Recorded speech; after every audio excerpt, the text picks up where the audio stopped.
Hi everybody, welcome to the first episode of A Draw Pile. I'm German and, I'm here with Brian today to talk about a comic that he did back in January. I had some involvement with. It's called Hellsing. You can read it on Newgrounds, and it's split into parts, but yeah, it's a comic with 38 pages, and it's a good read, yeah. And here today, we're gonna talk about it. What do you have to say for starters, Brian? Well, for starters, even though the comic came out in January, it was originally a comic that I made all the way back in 2022. I see. Well, see, now that's an interesting that's a good place to start because yeah, the first thing that's important to go over is just yeah, what's the background that you have to say about it regarding how did that comic came to be because it's a funny comic where I remember yeah it's not exactly entirely new. Well, I mean recently we'll talk about it later, but it was like in recent that I helped to get it done, but it was like it didn't start the last year, and yeah, you should go into that. All right, I guess we'll start off the idea happened all the way back in 2021. Oh Very yeah, big year. That's a very big year. oh yeah, So what was going on in 2021? So before the show, we used to do movies. yeah. We did a fair share of I mean, technically there was only two features, but we mostly did like filmmaking stuff. That's what we were mainly into before drawing and comics. I mean, we were always into that sort of stuff, but yeah, it was mainly filmmaking then. Yeah, and I remember we had two films under that belt. Well, actually, we had one, and that was already made. Redneck House, and then the second one straight out of Dublin. Then it came out till a year later. Yeah, even if to be fair, Shadow when it was made in December, and then, well, the first it was like a month. Well, the first it was like a day in December, and then the next day in January. But yeah, like that's what happened. Yeah, and I vividly remember. I think it was either during a random day or I think it was during I think one of the days we were doing Redneck House where If anything, it seems like I remember it more extensively. Where Rent a House, a thing about the movie is, I mean, well, we shot it over the course of weekends, and there came a weekend where yeah, Ryan was over and you had my friend Ethan. Well, at the time, my friend Ethan, he played this very funny Rennet character in the movie, who's basically a highlight. People tend to highlight, but in the movie though, there was this scene we were doing where basically there's a lot of stuff we did around this lake area in my neighborhood, and in this area, there were plenty of stuff we did in the movie. And this scene that he's talking about here was there was just this moment I remember during the filmmaking where I said to this to Ethan where he had his cap off and I looked at his very greasy forehead and I was like, Ethan, your head kind of reminds me of Frankenstein with all the texture and all that. And I remember, yeah, that's what I said to him. And I remember, yeah, Brian found it really funny.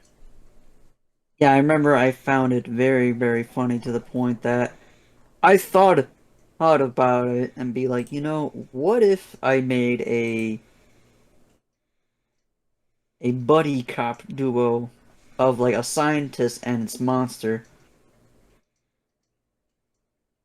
Mm-hmm. But then I remembered, there's certain movies and stuff that has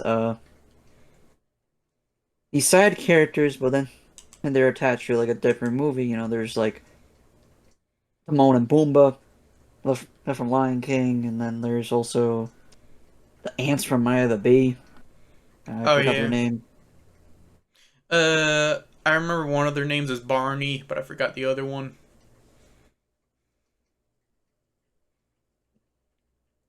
We just We can't be showing that. oh yeah, this is a Christian household. We can't do that. But what about feet? Feet is fine. All right. So pretty much, I'm just drawing by memory of this incident. You have a So yeah. particular way of depicting it. How I remember it is this.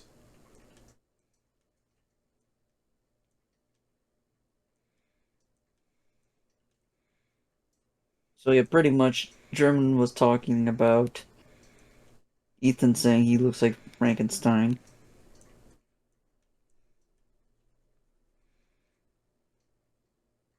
How flattering of a depiction of me.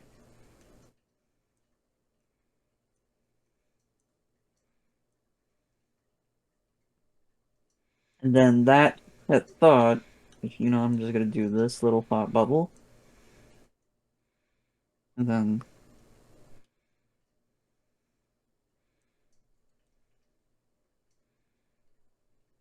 there we go.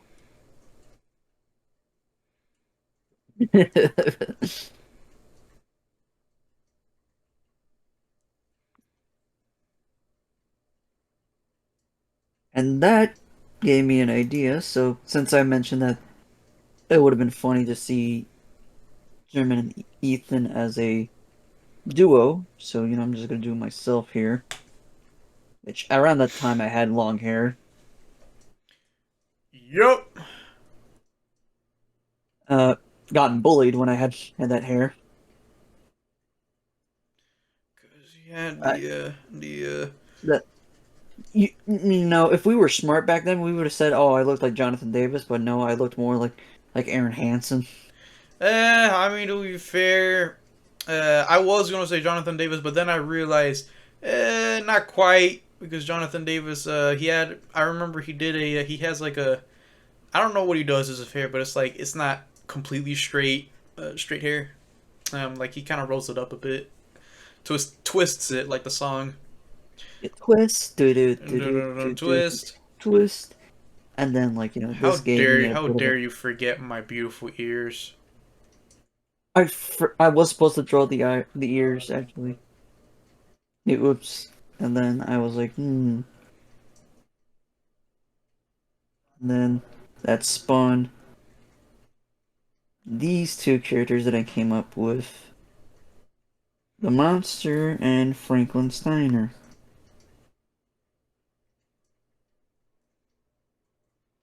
So let me see if I can get the dots right.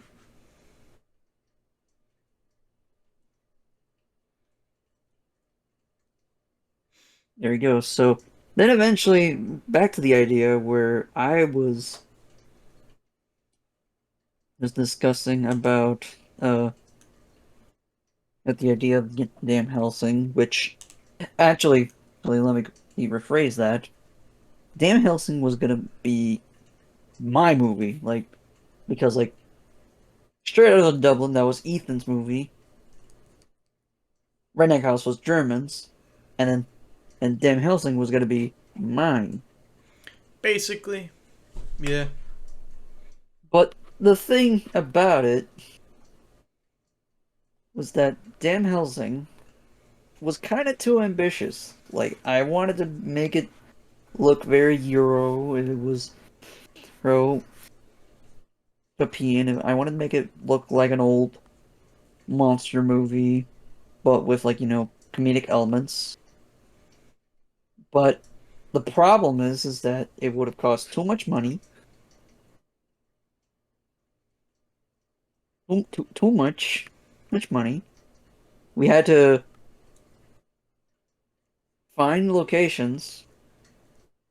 And to pretty much summarize myself back in 2021, I was kind of like that excited kid that is first getting started with a movie, and they're like, "Oh shit, I'm the big cheese now. I'm the big cheese." Yeah. Had I known that, I would have been like, no, no, no, little Bragon, you're still young. Telling you have to make money and afford in order to do that. So it would have cost too much, and then we had to find locations, and then we had to find actors aside from ourselves.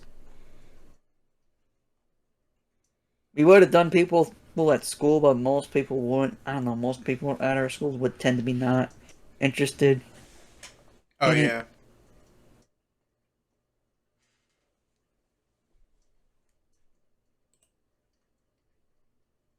So then, and eventually, I vividly remembered a bunch of movies. So then comes in 2022, where I thought of the idea again. Which let me try to draw it. Like, God, I really hate XP pen where they have the pens, have the button. Oh yeah, those are bullshit. I know what you're talking They're about. very annoying, but we're not talking about pens. We're talking about game Hellsing. Uh, in 2022, that's when I thought of the idea about why not Hmm. turning it into a comic book. Actually, I did not mean to do that, so let me just draw there. Like, what if it was a comic book?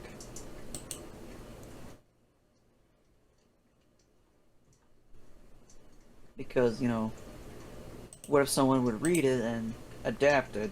Because there are several comics I can think of that have been adapted to movies. There's Yeah. Fritz the Cat, there's Tintin, Scott Pilgrim, and Hellboy, Oh and yeah. several other comic book movies like Dick Tracy, Asterix, and Ghost World, The Crow, Popeye, and Ninja Turtles, like you name them, American Splendor. Oh yeah. Yeah. No, notice that I didn't mention any superhero shit aside from like Hellboy and Ninja Turtles. Though Yup. I don't really consider Ninja Turtles superhero. I guess they're more Ratitude comics. But anyway, whatever. Whatever. So I decided that in 2022 would be the time I would turn it into a comic. So, but a thing around this time, I wanted it to be something made by me and my brother. And this is my brother right here.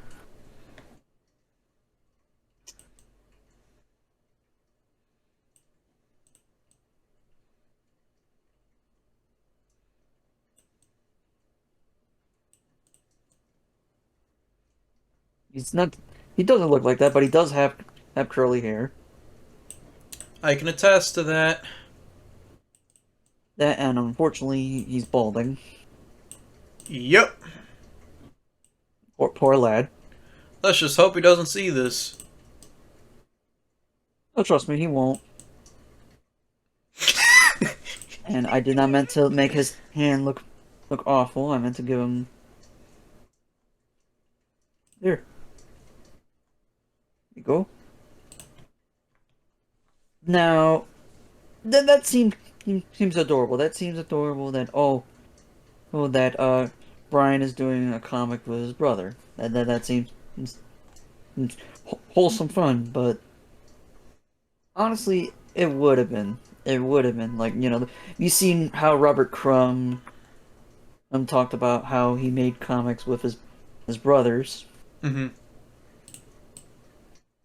No com. Oh crap. No crap. No, no. I meant to do this where I would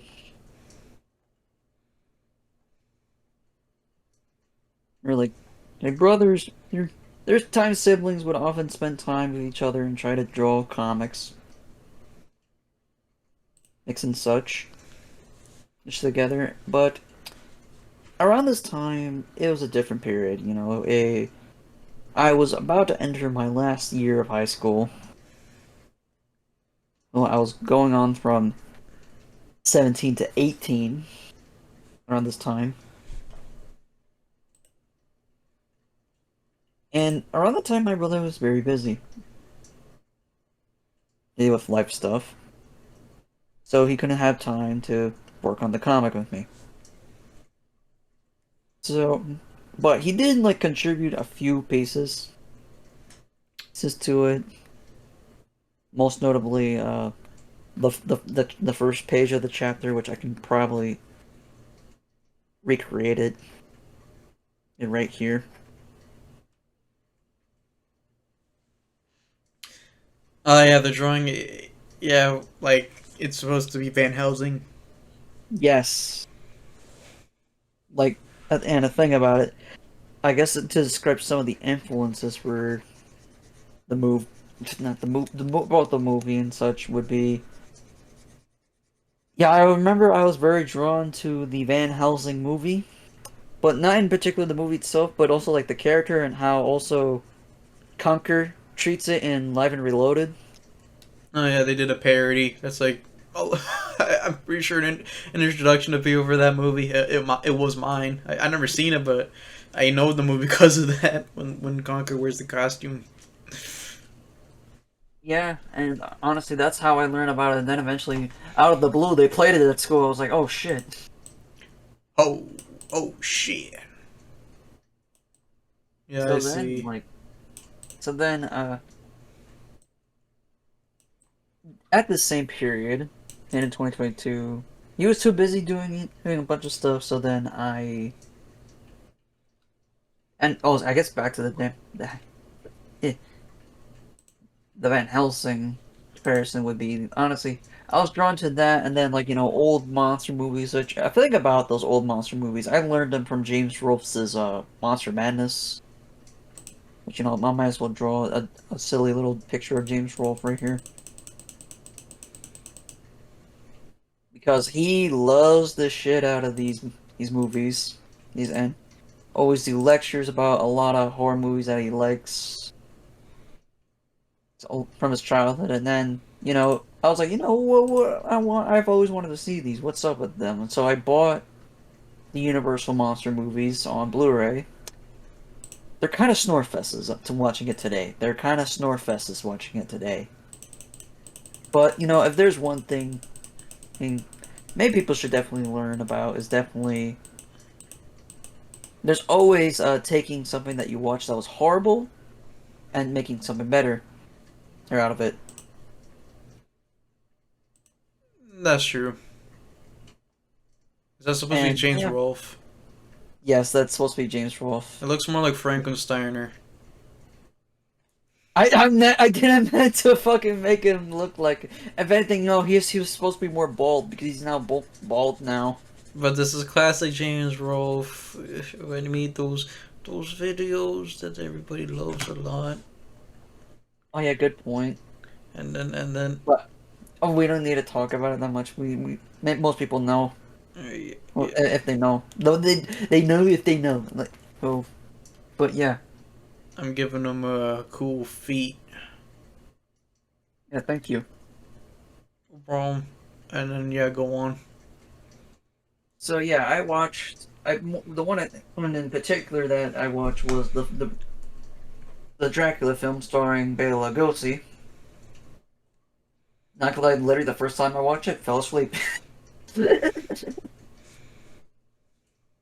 That rarely happens with movies.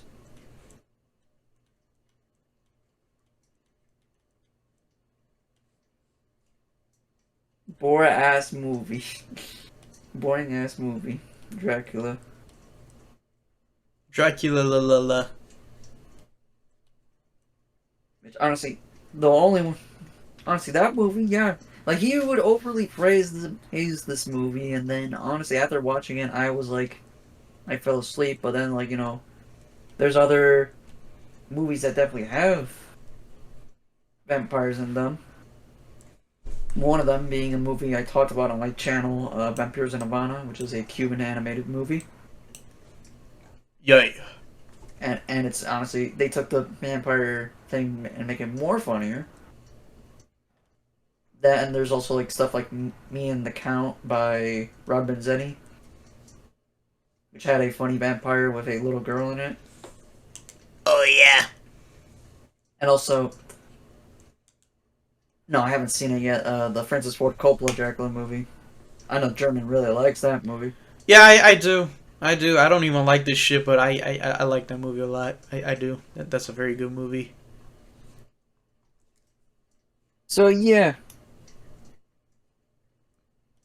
yeah. Then after that, I was like, all right, you know what? What if I do this? And then like a thing that I remembered when I started to do it is that most comics are always tend to be serious sometimes, especially like the superhero shit. They're always like they're always like very, very serious. It's always,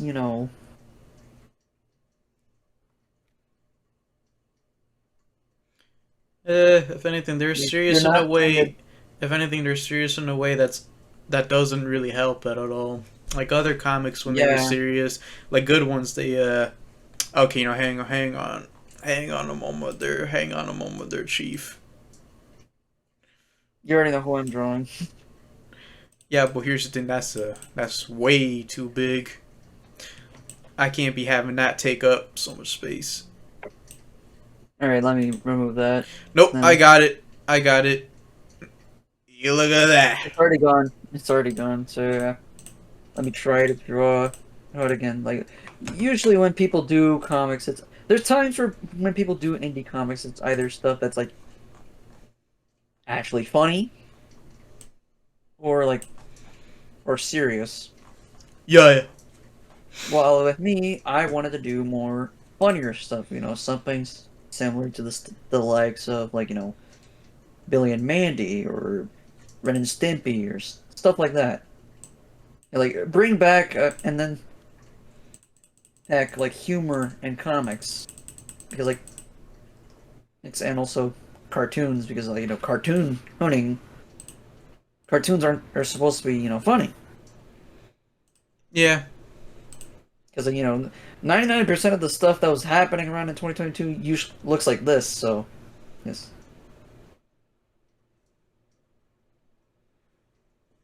The next big bean mouth face. Or if you're an adult, the next Rick and Morty face. Uh, well, no. Sometimes you get a hang on if I can do it perfectly. Oh yeah, Sometimes but there's also the rare exception you get a smiling friend. no, hang on. I'm doing the other type. That's not just Rick and Morty. Oh, okay. Hang on, that's too wacky of a face. We gotta fix that. Are you trying to do like Family Guy, like type? I'm doing like Family Guy, BoJack Horseman, Mr. Birchum, that type of thing. I'm doing. Brickleberry? Yeah, yeah, you got what I mean. You know what I'm doing going for. Yeah. Yeah, they And then do. they also like classic Looney Tune stuff. Yeah, I'm gonna draw like a very shitty Bugs Bunny. I don't care. Uh, yeah. And nah, I don't like that. Let me do it again. Or I could just draw Daffy. Oh, is that Ren? Yeah, that's Ren.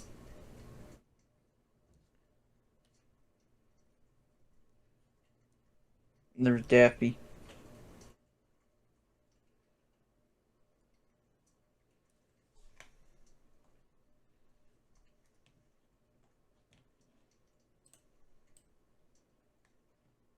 There you go.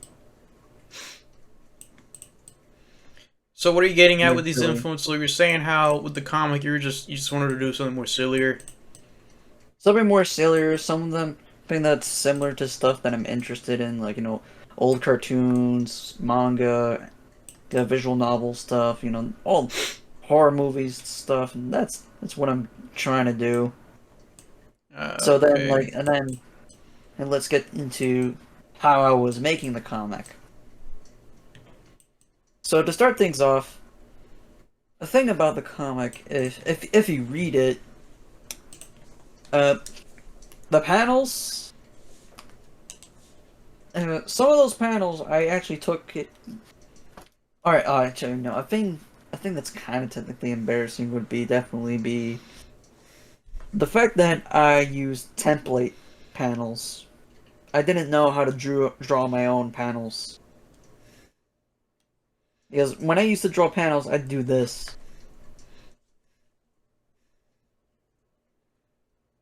Like I didn't have a ruler or anything. I literally just went bare ass and just say, yeah, that's a panel.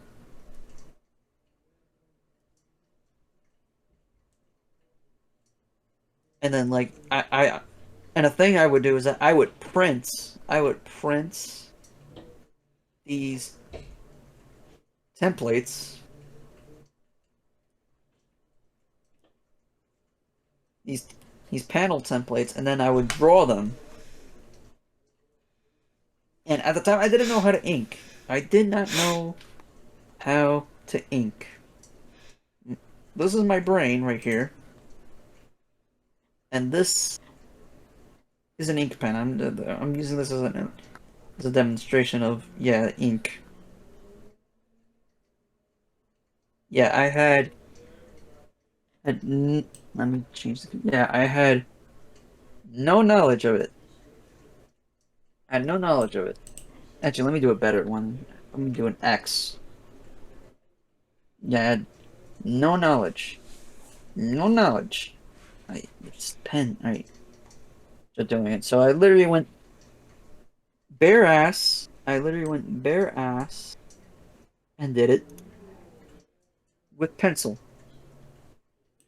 And, oh, it's still using red. And I meant to go back. Oh, wait, yeah, there's the thing. Okay, this is the thing I like about this program. That you can actually go back to the colors you had previously.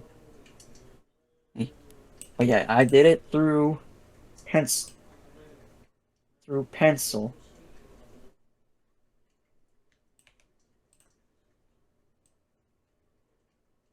And what I did is I did it through pencil. I did everything in pencil. I did all the words, I did all the dialogues, all the drawings. All the drawings were mainly done in pencil. I didn't know how to ink at that time.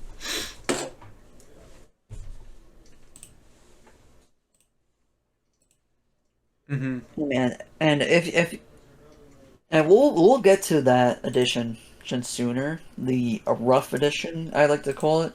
And what I did is that I scanned the pages. Actually, let me go back to the regular brush, since I chose the pencil earlier. So I went ahead and I scanned them with my printer.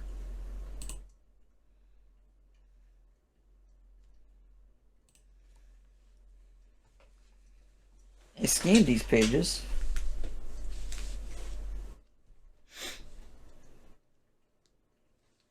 And then at first I would have my brother to draw or ink the pages digitally for me. But he was too busy. So for a long while, damn Hellsing pretty much went completely roughed out. For a while.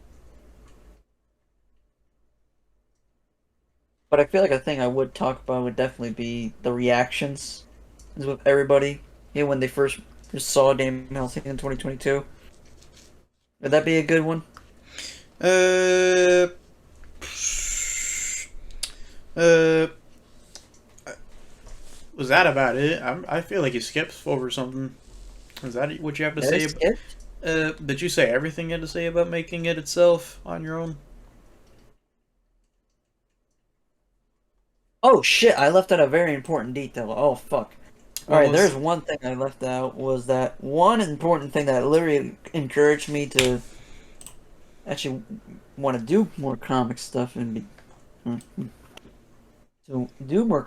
was when I saw the documentary Crumb. I'm gonna try to do my best of drawing him, oh wait, no, I have the can. I think I know what it was I wanted to talk to you about. What you make of comics before Crom, and because that year you got into underground stuff. I guess my experiences with comics prior was, we're growing up. You had read many comics.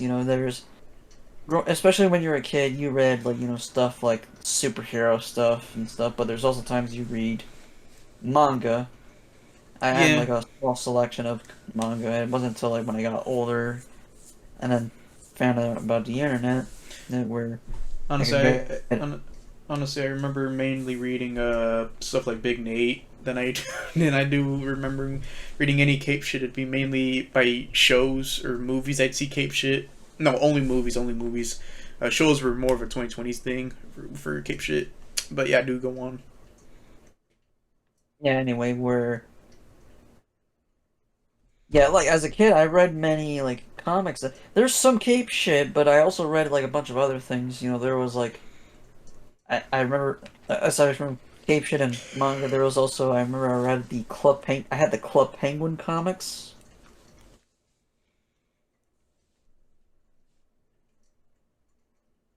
which were like a compilation of comics where they had from the Club Penguin website. I think I don't remember, but I remember there were like some funny strips in those comics.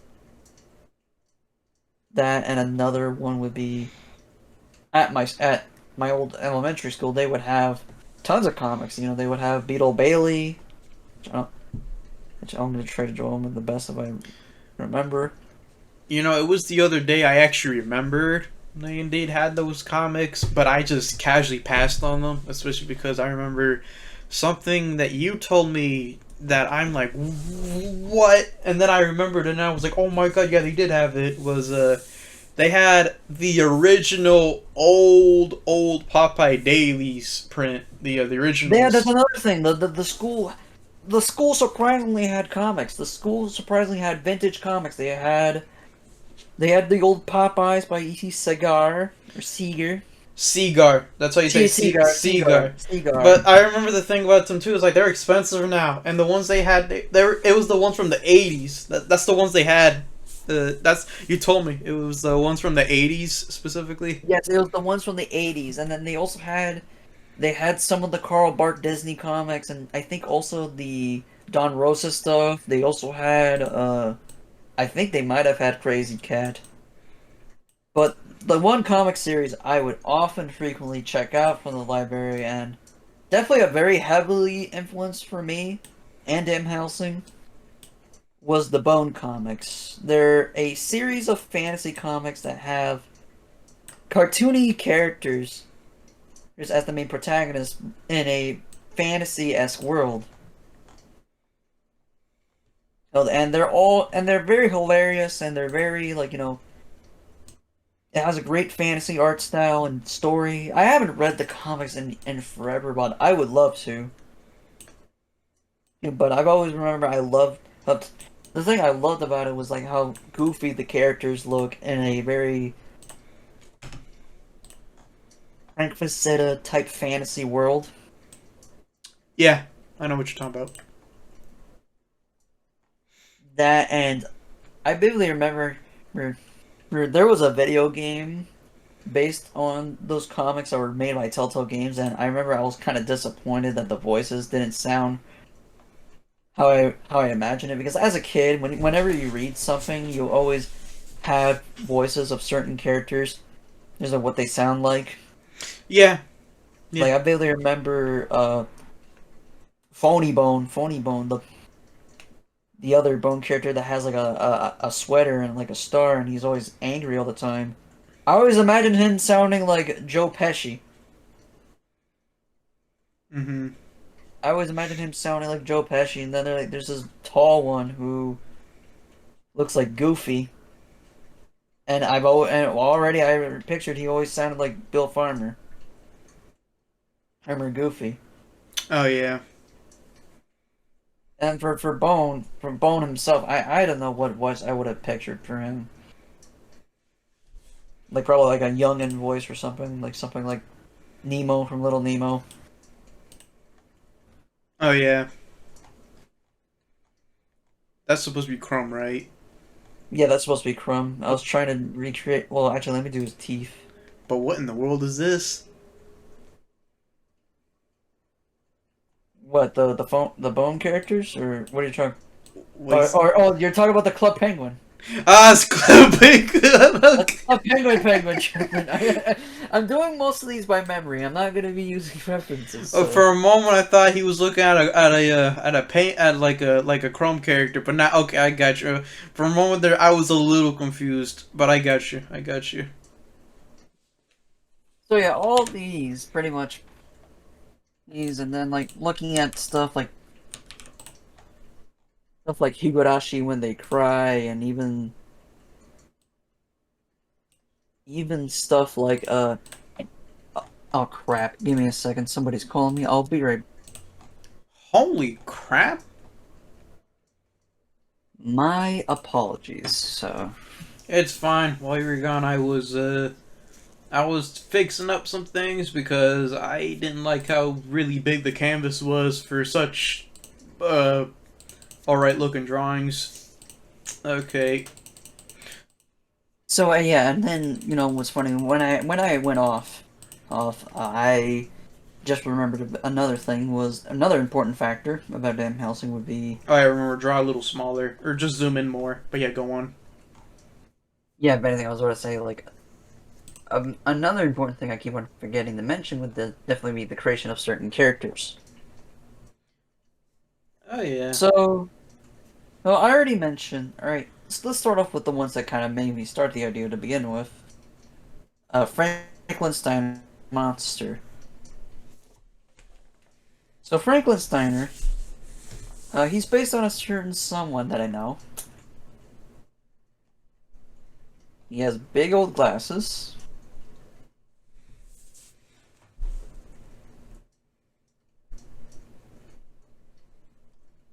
small nose, and a big mouth.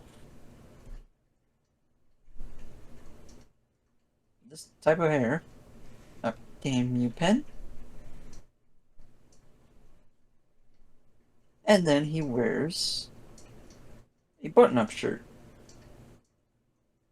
And you may be wondering, hey, Bragon, what friend are you talking about? Well, he's here right next to me. Well, for one, I don't. Well, for one, it's very inaccurate because I have a big nose and my mouth isn't that big. You made me look. You made me look like a Simpsons character. You made me look like a total space cadet, man. If anything, we'll get to that in a bit, where you were kind of furious about the character because that's way later. Oh yeah, that's like more of the reaction. Yeah, where all I definitely don't mind talking about it. But what I would say for now was just you just need to know at the time I didn't really look at comics the same way as I do now. Back then, but yeah. But yeah, then came, of course, most importantly, Ethan, the second friend who I based on character. Who instead of fully drawing him, I did this funny design of the monster where he looked silly. Did you ever try to draw him closer to him, or did you just always go that It, way? I always went this way. I never went full on and draw Ethan. Okay. But you know what? And since we're not gonna put any, he does have nipples, but you know what? I'm gonna give him a shirt this time around.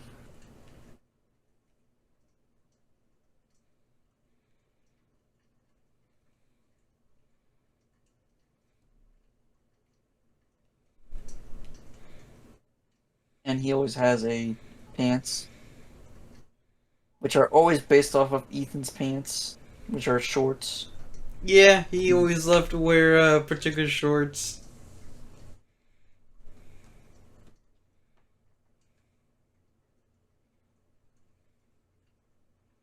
There he is. And then comes the main cheese himself, Dan. Now this is the part where many people are gonna be like, really? Wow. So Dan, when I created Dan, I already had a haircut. I already I didn't have the long hair anymore. I cut it off because I was fed up with some of the jokes, and it was also because I had it for a long time to the point I donated hair to cancer. Didn't you grow out your hair for that, or did you just had it growing for some reason? It was that, and also COVID. That was Okay. another one. That was another one. It was also COVID. Okay. It was because of COVID I went bald. Well, I started to shave my head closer to bald. Yeah, to the point your dad called you a skinhead. Yeah, he did. So I guess the thing about Dam is that Dam he was never intended to be. These three characters were never intended to be self-inserts. They were never, ever intended to be self-inserts because if you look at shit comics that have self-inserted characters, like let's say Sonichu or even the Lightbringer, Mm-hmm. those are obvious comics where oh yeah, there's self-inserted bastards in that comic, especially Sonichu versus Christian. It's just Christian.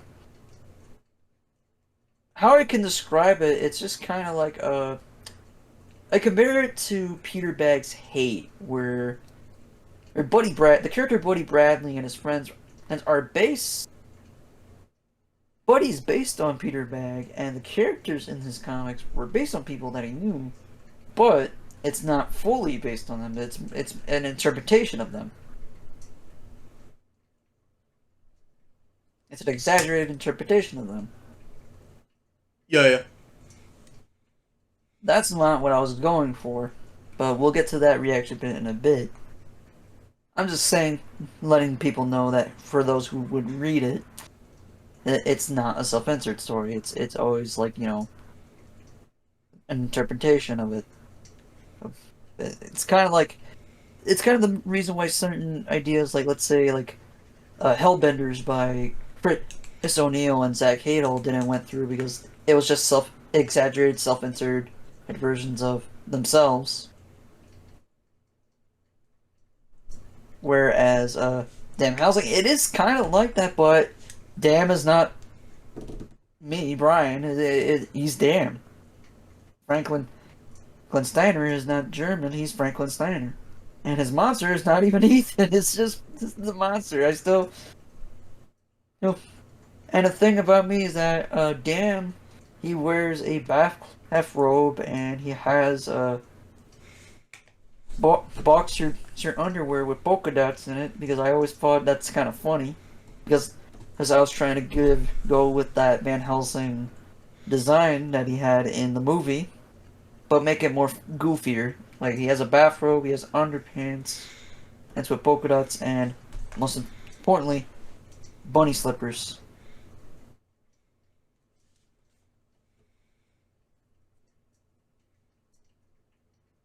And I can tell you the bunny slippers that came from when I read a Brazilian Mega Man comic where X was a retired man, and throughout the comic he had a back.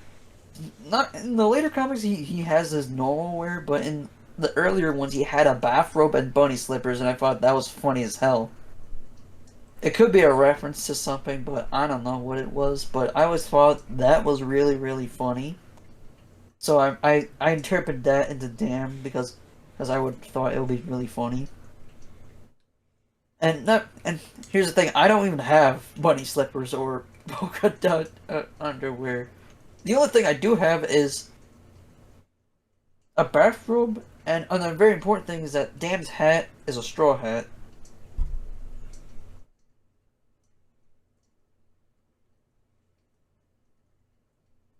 To give him that kind of hillbilly-esque look to him. Yeah, yeah. So yeah, there's the main trio right here. Then came the Valkyrie sisters.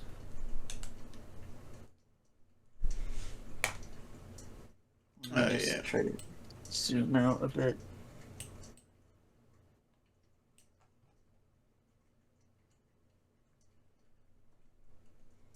And let me see there's a spot I can draw. Okay, I'll draw them in this corner. And draw them over here. Yeah, that's where I'm at exactly good to draw. So yeah. Oh, good.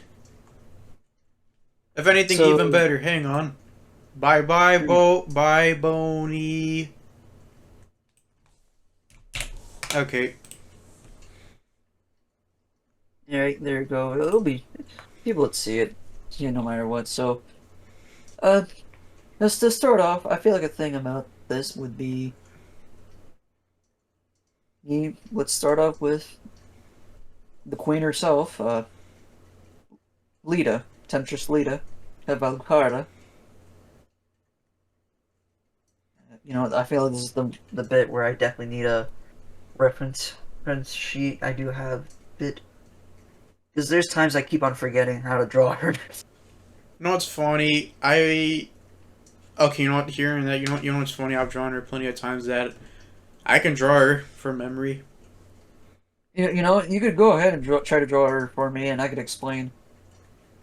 Pretty much, I wanted to make a very pretty female villain,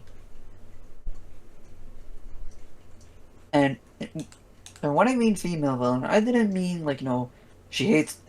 I've had to describe her. She's one of those characters where she falls in love with the main protagonist. Yeah, yeah.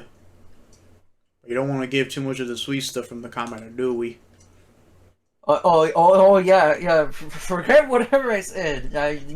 If you want to know why I made her like damn, you have to read the comic yourself. You have to read the comic yourself. I am not gonna spill any beans. It's because of that. Yeah, yeah. Any more, I would say, would definitely be that her design was always meant to be. She's a presenter, like she's a host of the mansion, and that the Valucarda sisters live, which were inherited from their family.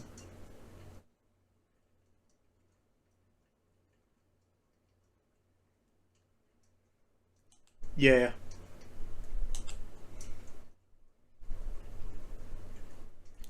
Which fuck, I just realized I said Valucarda. I meant Travana. I already gave them. I gave them a name of the sisters, the Travanians, the Travanian family. No, Not aren't Valucard. no? Isn't Travania the place they came from? The place they live. I'm talking about the family name. I thought it was Value Carda. That's what it says in the comic.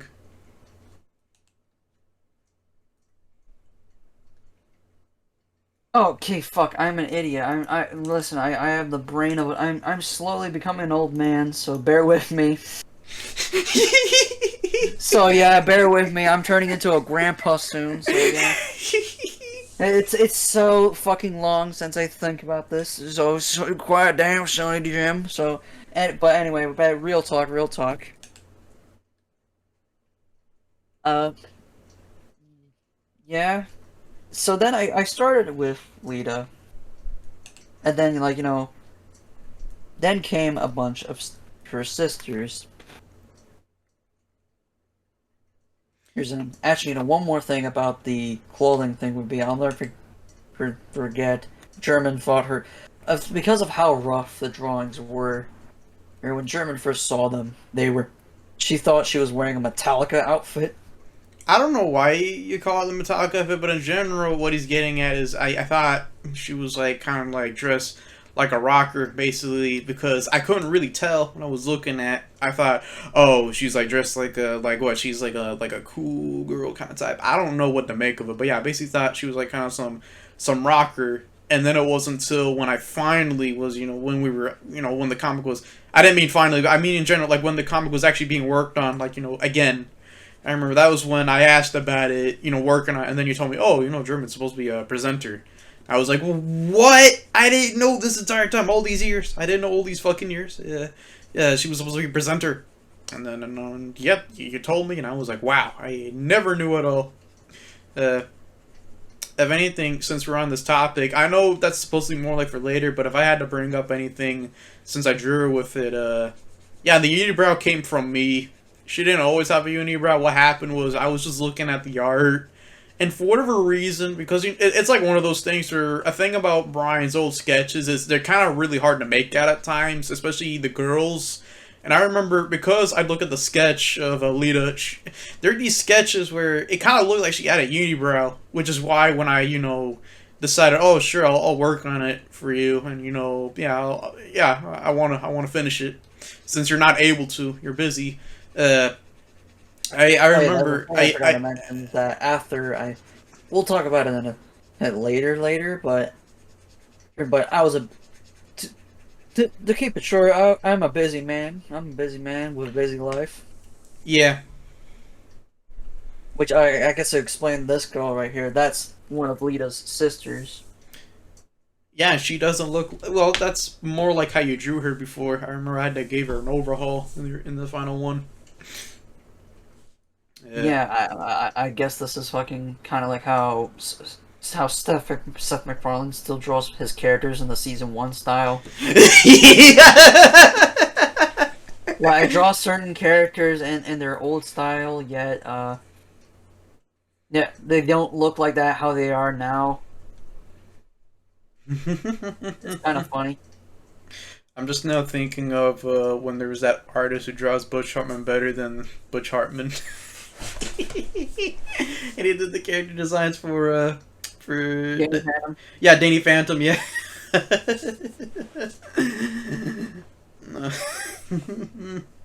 But yeah, this Lita, that's from memory. I think I kind of borked her face up. Yeah, I know what I messed up. I screwed up her chin.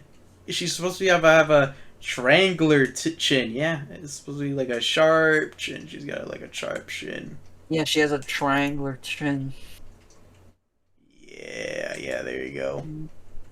All right, no, all right. If anything, yeah, this is Bonnie Strife. If this is one of several sisters Lita has. Yeah, and they all have different last names. Well, most of them. And if you wanna know why, well, when a mommy vampire man when a mommy vampire and a daddy vampire love each other so much. No, we don't need to know that. Uh-huh. Okay, real talk. All right. It's mainly because those vampires tend to have several family members and like various family. Yeah. That's what I'm trying to go for. That and also thinking about how in Rayman, what are the names of the fairies in the later Rayman games? Are you talking about the fairy bunch in Origins? Rayman Origins, yeah. How they have like multiple dads. I beaten that game and I don't remember. They're just called the fairies. I don't know what they're called. Honestly, I forgot. So they're just simply fairies or nymphs. Yeah, they're the nymphs. You got it. That's what they're called. I got it right. Holy shit. Yeah, you got it. They're the nymphs. Yeah, you got it. Yeah, that was another thing I forgot to mention. I was heavily inspired by the nymphs and how they have like different siblings and the fact that they have different dads, which is really funny. Oh yeah, because they are all sisters. I kind of forgot about that. Yeah, you're right. So that was an element I really took from that and made all these different sisters. Where Lita, you can tell she's very vampiric. Yeah. Bonnie is more kind of like an American woman, like Americana woman, like Marilyn Monroe. Though mentioning her would make German kind of because she did some filthy stuff. Yeah. Not just only porn. Not just only porn. Wait, I didn't know she did porn. She was in like the first issue of Playboy. Oh, I'm not sounding like a gooner. I'm just saying. I didn't know, and it's Coomer. Yeah, that's right. It's Coomer. It's Coomer. Goon is gangsters, not Not masturbation. Not masturbation. There we go. The only person that would say it would be. I'm not gonna mention him. So we're just gonna call him Jay. Okay. Forget Jay. The other sisters. So then comes in what's her face? The one that is the most cartooniest and the one that I always have a fun time drawing. I don't remember her name. Damn. Allison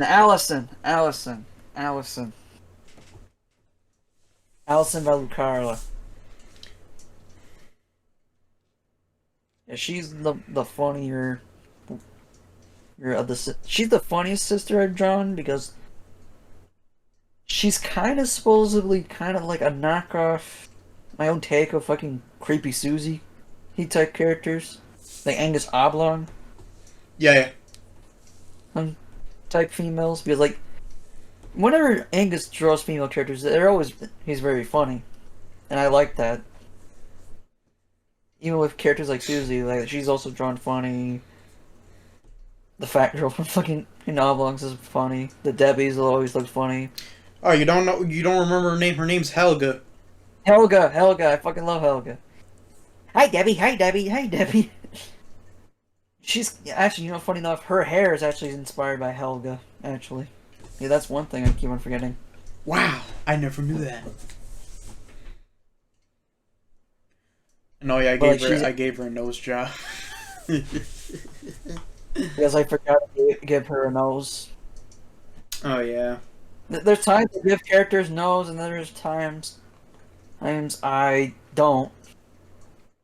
But because there's times I would either give them the big pointy nose, or sometimes the small anime nose, or the simple small nose. That was like I did with Franklin over there. Oh yeah. And damn. Oh yeah. I do like that cloak thing she's got going on. Oh yeah, that's another thing inherent from Susie, and also, like, there's this similar topic. There's a cartoon that had like this one character, and it's like a similar cartoon. Ruby Gloom. Yeah, yeah, Ruby Gloom. What about Ruby Gloom?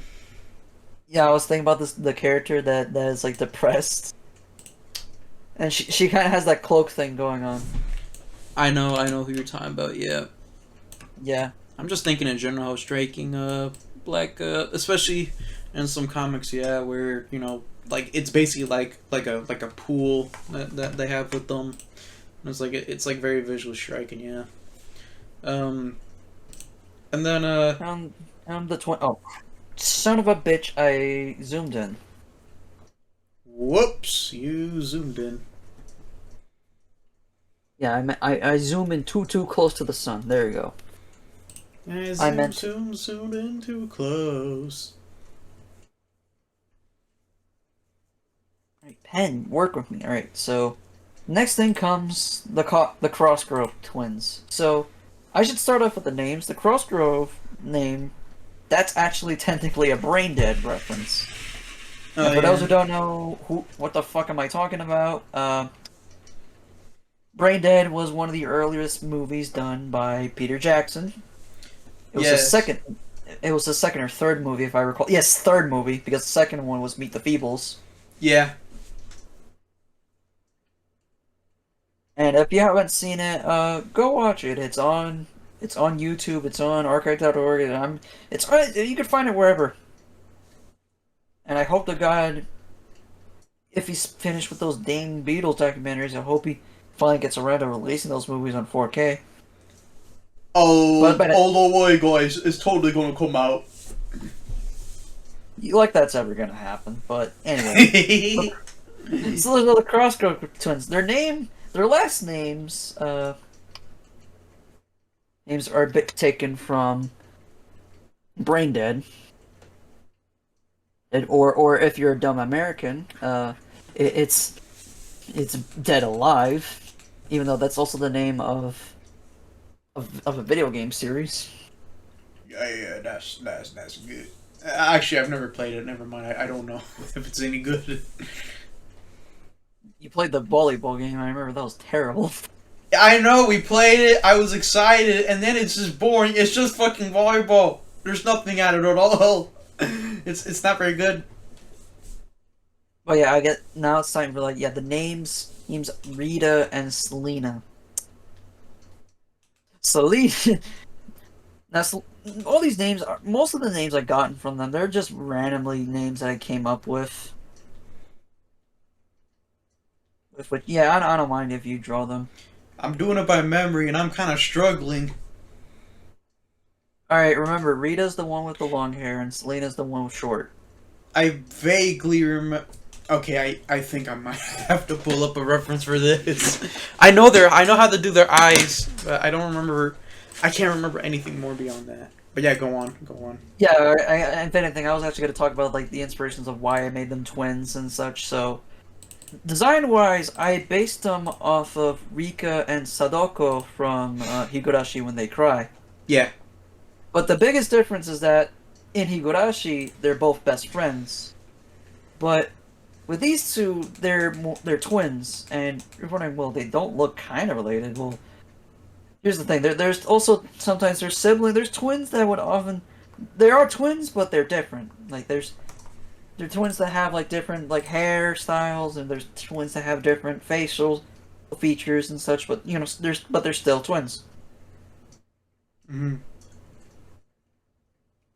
One instance I would think about that would be in the game series of Hyperdimension Neptunia. There's these two cute twin characters, Ram and Rom, where they have a similar thing going on, where they have one has longer hair and the other one has shorter hair, and they have like similar dresses. Yeah, that's a good motif. Yeah, which is a thing I really liked, and I decided, why not have twin characters because it'll be cute and funny. Yeah. And to prove that, Americans can still do cute girl characters. Yeah. Because that's a thing that's been missing Yeah, in most Western comics. Yeah, because they're allergic to it. Oh yeah. They think it's the son of the devil. Yeah. They think it's the son of the devil, but yet they find fart comics mixed with superheroes A-okay. Yeah, because it ain't gonna ever beat Incredible Gassy though. Okay, excuse me, Beck.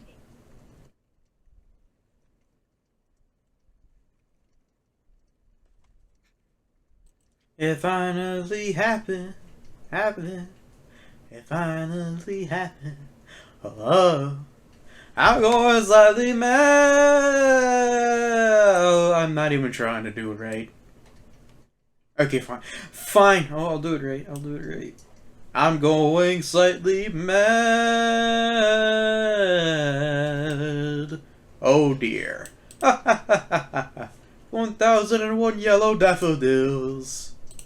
Isn't it going to get true? I'm going slightly mad. Mad Magazine. I love Mag Magazine, man. I sure do.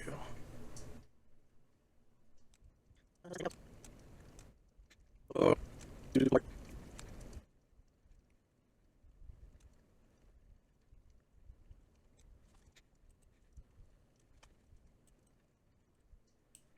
I dig edman.com.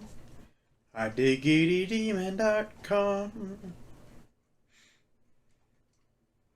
Alright, I apologize again. I have returned. He's returned with the milk.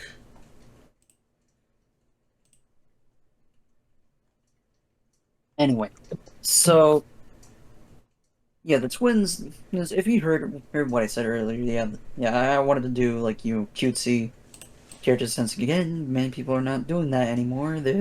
No, we can't have that. It's sad hours. You can't have fun on cute characters during sad hours. Oh yeah. That and oh shit, I forgot there was another character. One last character that I would. What are you done with these twins? Yes, I am. Okay. One last character, and it's actually the fourth male character in the series, was Claude. Claude Storms. Now, this is another one where I took some elements from old monster movies. I took the Invisible Man.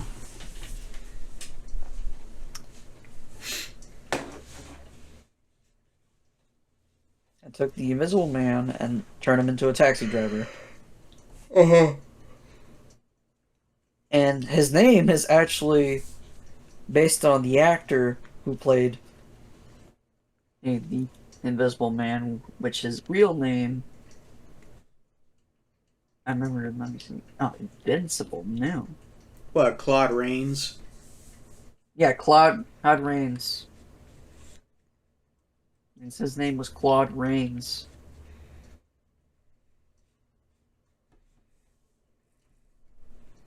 I mean, his name. He didn't change names. Uh, but what about Claude Rains? Like, yeah, I remember this. What you named the character? Yeah, I named him after their Claude Rains, and yeah, I named him after Claude Rains. It's because I thought Claude was a funny ass name. Mm-hmm. So, and then like I not only made him an invisible man, I also made him a invisible taxi driver, which I vividly remember. I drew him his jacket similar to Travis from Taxi Driver, and the cab he was driving is actually a pretty funny one. The cab that he was driving was based on these specific round, like Pac-Man looking taxis in Cuba that look something like out of freaking Wacky Racers. Oh yeah, I remember seeing a picture for it for the first time around the time I was working on it and being like, "Wow, those are real." All right. And apparently, what I've been told is that those are apparently the good taxis, because in Cuba there's several taxis. There's the taxis that are like regular cars that says taxi on the front, which are considered the dangerous taxis, and these ones, the round ones, are considered the good ones, like I the see. safest destination ones. I see.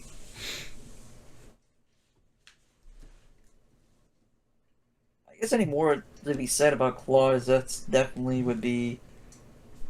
Honestly, I always he's had plans of different jokes for him. Like all the jokes are mainly about like how he's invisible, but not trying to overdrag it. Like if you read the comic, you'll see one of the jokes I put it into it, because I'm trying to keep it spoiler free. Yeah.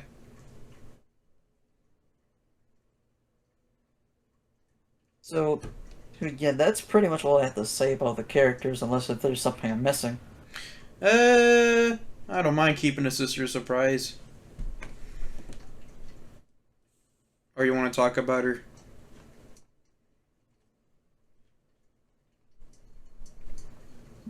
What do you mean by that? There's another sister we didn't talk about yet. Oh, son of a bitch! Bitch. Oh my god, I keep on forgetting about her. Yeah. Again, Brian is slowly turning into a grandpa. Sonny. It's weird. I don't even I'm even like trying to not say it, but it's just weird. Sometimes I remember your comment better than you do. Eh. Now I'm just thinking of someone. Oh yeah. I'm forgetting one. The fat one. The fat sister. Yeah, the one the one who's sadly only in one panel. All I can say, if you ever read her, if you ever get to that bit, and if I ever do make Damn Hellsing Book 2, oh, she's gonna be more in it. No worries. You know, I'm gonna draw it of her. So yeah, with her, I've always intended to draw more. I wanted to draw funny fat female characters, Mm-hmm. because I wrote them a lot in cartoons, like in Chowder, and even stuff recently that I saw, like Mortadelo and Filmon, Ophelia. Ophelia Dos. You know, it's funny. And funny enough, me and my mother were talking about Mortadelo Filmon just yesterday. Funny enough. And then we were dying of laughter of some elements from it.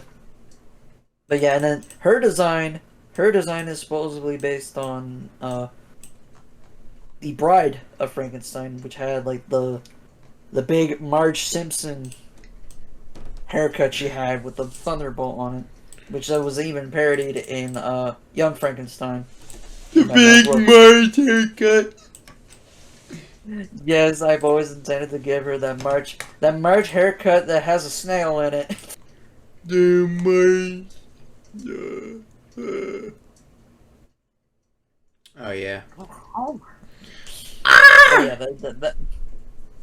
yeah, that's that. I'm sorry that I completely forgot about her again. I'm reaching my old age.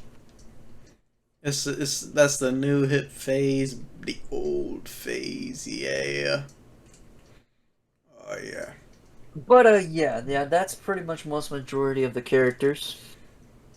Yep. Anything more, you're gonna have to go read the thing to go find out about them. Yeah, because again, no spoilers, no spoilers. We already spoiled the comic by revealing this sister, but the rest you're gonna have to read it. Oh, Marge haircut. So then let's get into so then after drawing all these panels from the start of July, I think. No, I actually do have the original raw scan pages.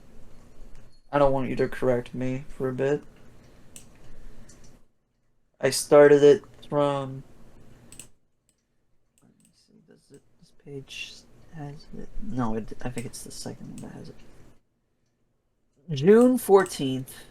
I started in June 14th. All the way up to. Let me see. June 14th. Did I ever wrote a date on chapter 5? I remember. I think I swore you stopped writing dates, but I could be wrong. Yeah, I think I might have stopped doing dates on chapter 5 Where are you or gonna 4. Where are you gonna talk about? Because I do have something in mind to go over, and it was just two things. One, art videos that you said, like, yeah, art videos. That was another. Like, you watched videos about how to do comics. That was helpful, but then Oh also, yeah, that's another thing. but then also Crumb in general. Like, you didn't get to finish about the documentary because I interrupted you by talking about, like, yeah, what do you think of comics written? Yeah, I got a clear picture, but yeah, those are two things you should go over before we go over any yeah, when it came out. Like, in general, just like, no, in general, like, when you finish this rough draft, like, in general, yeah, the art videos that helped you make it, and then yeah, Yes, Crumb, yes, and in general, yes. like checking out and like in general, what I'm getting at is when you started taking comics seriously on like its own medium, like its own medium. No, oh, it's gonna be a movie one day. Like, oh, Damn Hellsing's gonna just be a comic. Like, yeah, that's what you should go over. Yeah, yeah, that's one thing I should to discuss would be yeah, with the documentary Crumb, it definitely opened my eyes of comics being a completely different medium than just like, something that, you read and then you throw it away. Oh yeah, that and oh, it's just gonna be adapted to a movie. Yeah, that kind of Yeah, thinking.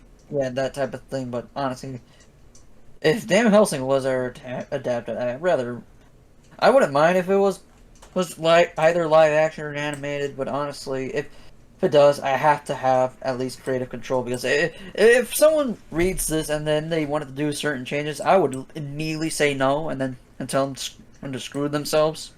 Yeah. Because like there's certain comic adaptations that just literally either A are faithful to the source material or B raped it. Yeah, I'm already thinking Slumberland. That's nothing like Little Nemo. Exactly. Whereas the animated film was a perfect tribute to the original Winsor McKay comics. Yeah. That the Slumberland remake just pretty much raped it and turned certain characters like Flip, this funny looking clown type of character, into a character that looks like a sex offender. Exactly. It's funny because I think Joseph Moana probably is a sex offender, but I'm a little rusty. But yeah, yeah, exactly. Like I know what you're getting at. In general, like what I was just asking is like yeah. Was there more about Chrome? But then also like the videos, or Yeah, yeah, was yeah. there more? Well, was that it about? Yeah, go on. Yeah, that was it about Chrome. But then like with the videos, Yeah. I remember I literally looked up comic book videos, and then like there's these several videos about how to draw comics and how to print comics. there's ones that would have like this guy that's kind of like Bill Nye the Science Guy of comics, where like he's wearing a coat, He's probably like a nicer than green Bill coat. Nye. Well, certainly, like he has like coat. Has his studio's like very cartoonish, and like he shows like, hey, you can do like all these different type of comics. I forgot at the name of this guy, but I remember this guy is actually pretty cool. Well, he does a lot of great videos about making comics, especially He's. mini comics. Oh yeah. I know who you're talking about immediately. I remember now immediately because I did see the video about MIDI comics. Yeah. It looked like MIDI comics for a minute. I'm just going by memory of what the guy looks like, but yeah, I remember he had like a green like science shirt, like he like Bill Nye, pretty much. It's Bill Nye for comics, and then like there were several other videos. There's like one that was done by a woman. There's one done by a black guy. There's one that was done by several people. I just pretty much went all over the place and found these people, and then I took some lessons and some practices here. Then that, and also some of these videos helped when I was drawing some of these panels, Mm-hmm. as that you will see when you read the comic. Mm-hmm. That, and eventually something I'll discuss later would be these videos would eventually help me with some of the later comics I did afterwards. Yeah. But we'll go in a bit. I guess we'll move on to the 2022 reaction. Yeah, in today's video, we're going to react to this silly, wacky thing that I just saw. That when I saw it, I was like, "Oh my god!" I was screaming my head off. I don't know why it came to me, but this joke just came to me. So I guess to start off, you want to start off with your perspective, and then I'll discuss everybody else's. Sure. Even if I think I can cover for everybody, but I don't mind. We engage our perspectives, but basically, Oh, yeah. what Brian's talking about is, from my perspective, I can turn out damn Hellsing. I remember I heard nothing at all. Like, nothing at all. Like, I remembered at the time, 2020, we had a call where we talked about the idea. We had a Discord call, which I'd rather just talk about verbally. I don't have any particular imagery to go about, but I remember basically we had a call where he told us about the idea, and we were like, oh, okay. And then I don't remember if he ever told me he was going to make it a comic instead. I think I may have heard it somewhere down the road, but I just remember though him going like, oh, it might be a comic first and then a movie, and I'm like, I get what you mean. But like I said before earlier, comics at the time, I wasn't very like, oh, comics is like this medium that's like, holy shit, it's like great. Like before, I was like, I'm like, whatever. Like about comics, it didn't help either at the time. I'll definitely go over it better later on, like when we talk about 2024, when the comic got going, where before I had a very if I had to describe it, I would say this: I always like cartoons, but I can't deny though there was a period where I was very like, I'm gonna pretend I don't like them, or just in general be very closed off about it because there's like people on the internet that are really retarded that like that kind of stuff. Well, on the surface, I mean, but yeah. Yeah, I like the face. Oh, you already know what I'm gonna try to do. I'm gonna do a no tunes. Yeah, basically no tunes, and yeah, that's kind of my attitude at the time. Yeah, just be like no tunes. I don't about films. Like I said, I wouldn't say I completely dislike cartoons. I mean, I still was like, oh, I'd still watch like this or that, and I still did in my time. I still like even then. I always was like, yeah, Family Guy's fucking crap. I think it sucks. But yeah, like I just was in a different position at the time where it was a lot more about filmmaking and that sort of thing. Whereas now it's like basically I just do comics now, and it's just like I'm all about cartooning. But yeah, I remember the day came in July when he finished it, and then he shared it with us, and I remember when he dropped it. I think it was like in a group chat, like he just dropped it out of the blue. He told us about it, and then I was like, okay, and then I read through it. and I was like a bit perplexed. I remember like we started having a Q&A basically after the comic, where what I remember was just I read the comic and immediately what I didn't like was just looking at the at the at the at the Franklin Steiner character, because I remember, this is actually a good reason. I should draw something, and it was I remember when he first told me about, oh, I'd be like a scientist character. Honestly, I thought, like, I'll tell you what, I'll visualize it. I remember, oh, That thing I'm trying to do, yeah. Yeah, go ahead, Joe. uh,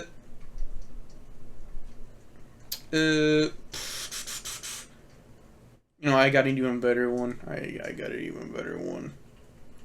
If I had to put some, there you go. I remember. Okay, I'm gonna try to do this, but I remember when he first told me about the idea. Like in that call with where we talked about the idea for the first time. Honestly, I was imagining something where I guess for Ethan, he'd be like, "Oh,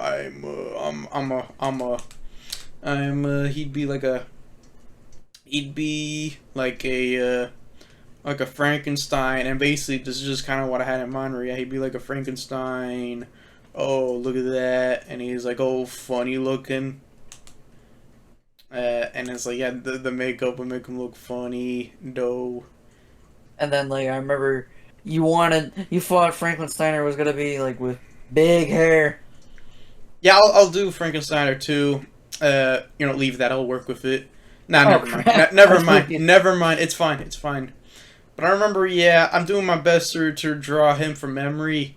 But I just imagine, yeah, Ethan would just be like, oh, he'd be like yeah, I remember too. Like I remember, like I generally thought he'd be like neon green, like neon, like Shrek green. Yeah, just Shrek green, and that's what I had in mind when it came to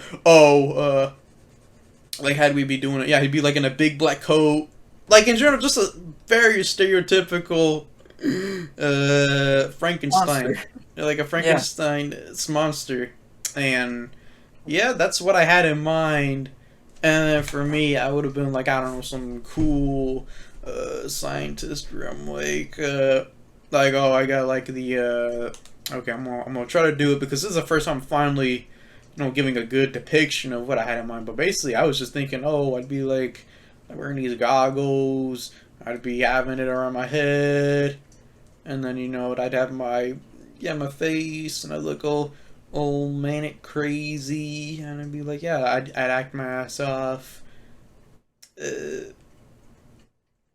like, yeah, it would have been really a fairly like hammed up kind of performance if it were if it was a movie, but in general, man, I'm trying to do my best to do this kind of haircut I had in mind. But basically, I was just thinking was just messy all over, just hair everywhere, and yeah, that's the kind of look I imagine for how I would have been if it was a live action thing, and then I got to do the hands too, and I'll just have them going, this is my greatest correction. My greatest, this is my greatest invention. My greatest invention. Like, yeah, basically, you can see here, I had a very stereotypical idea of how I would have played the character. And yeah, this is honestly how this is how I imagined Damn Hellsing. This is how I imagined it. Although I guess this is now looking like if this was my comic, this is how they would have looked like. This is like the alternative reality version of Damn Hellsing, where German created it. Yep, this is honestly, yeah. Like, honestly, I think I did a fair job going. This is honestly what I had in mind. Yeah, like I generally imagined I'd look like what, like a crazy like I'd look like a crazy scientist or something. And then I read the comic, and then it's just fucking me. And then I was like, I didn't know what to make of it. Where I look at it, and you got this this depiction of me, and I remember, like being a teen, you got these emotions, and you don't really know what to do about them. So it definitely was better than in middle school, but still, like I remember just like reading it and be like, "Oh, Brian, what the hell did you mean by this?" Which I'll properly go into it because right now I'm just, if anything, I'm just now making him look even more like a Simpsons character. No, you're making him look like Bart. I didn't mean to, but yeah, he's now just straight up. I made him look even more like Bart. It's funny because I did do a drawing recently where it is like a spot on Franklin from memory of how he looks in the comics. But here, I'm making him look a lot more like Bart than he should be. And yeah, this is what he was recreating, but I'm like, yeah, I don't feel it. I did that with a mirror too. I'll show it, but yeah. In general, like I was like puzzled. Like I was like, what is this? Why a cartoon? What the fuck is this? Why is it a caricature on me? So yeah, that was the deal, and it really didn't help either. Like I feel like what was it that made me sour on the character in general, which I'll get into. But I just want to finish on definitely my impressions. Where basically, I did take the time to read through the whole thing. I even later on did have a call with a friend of ours, Lewis.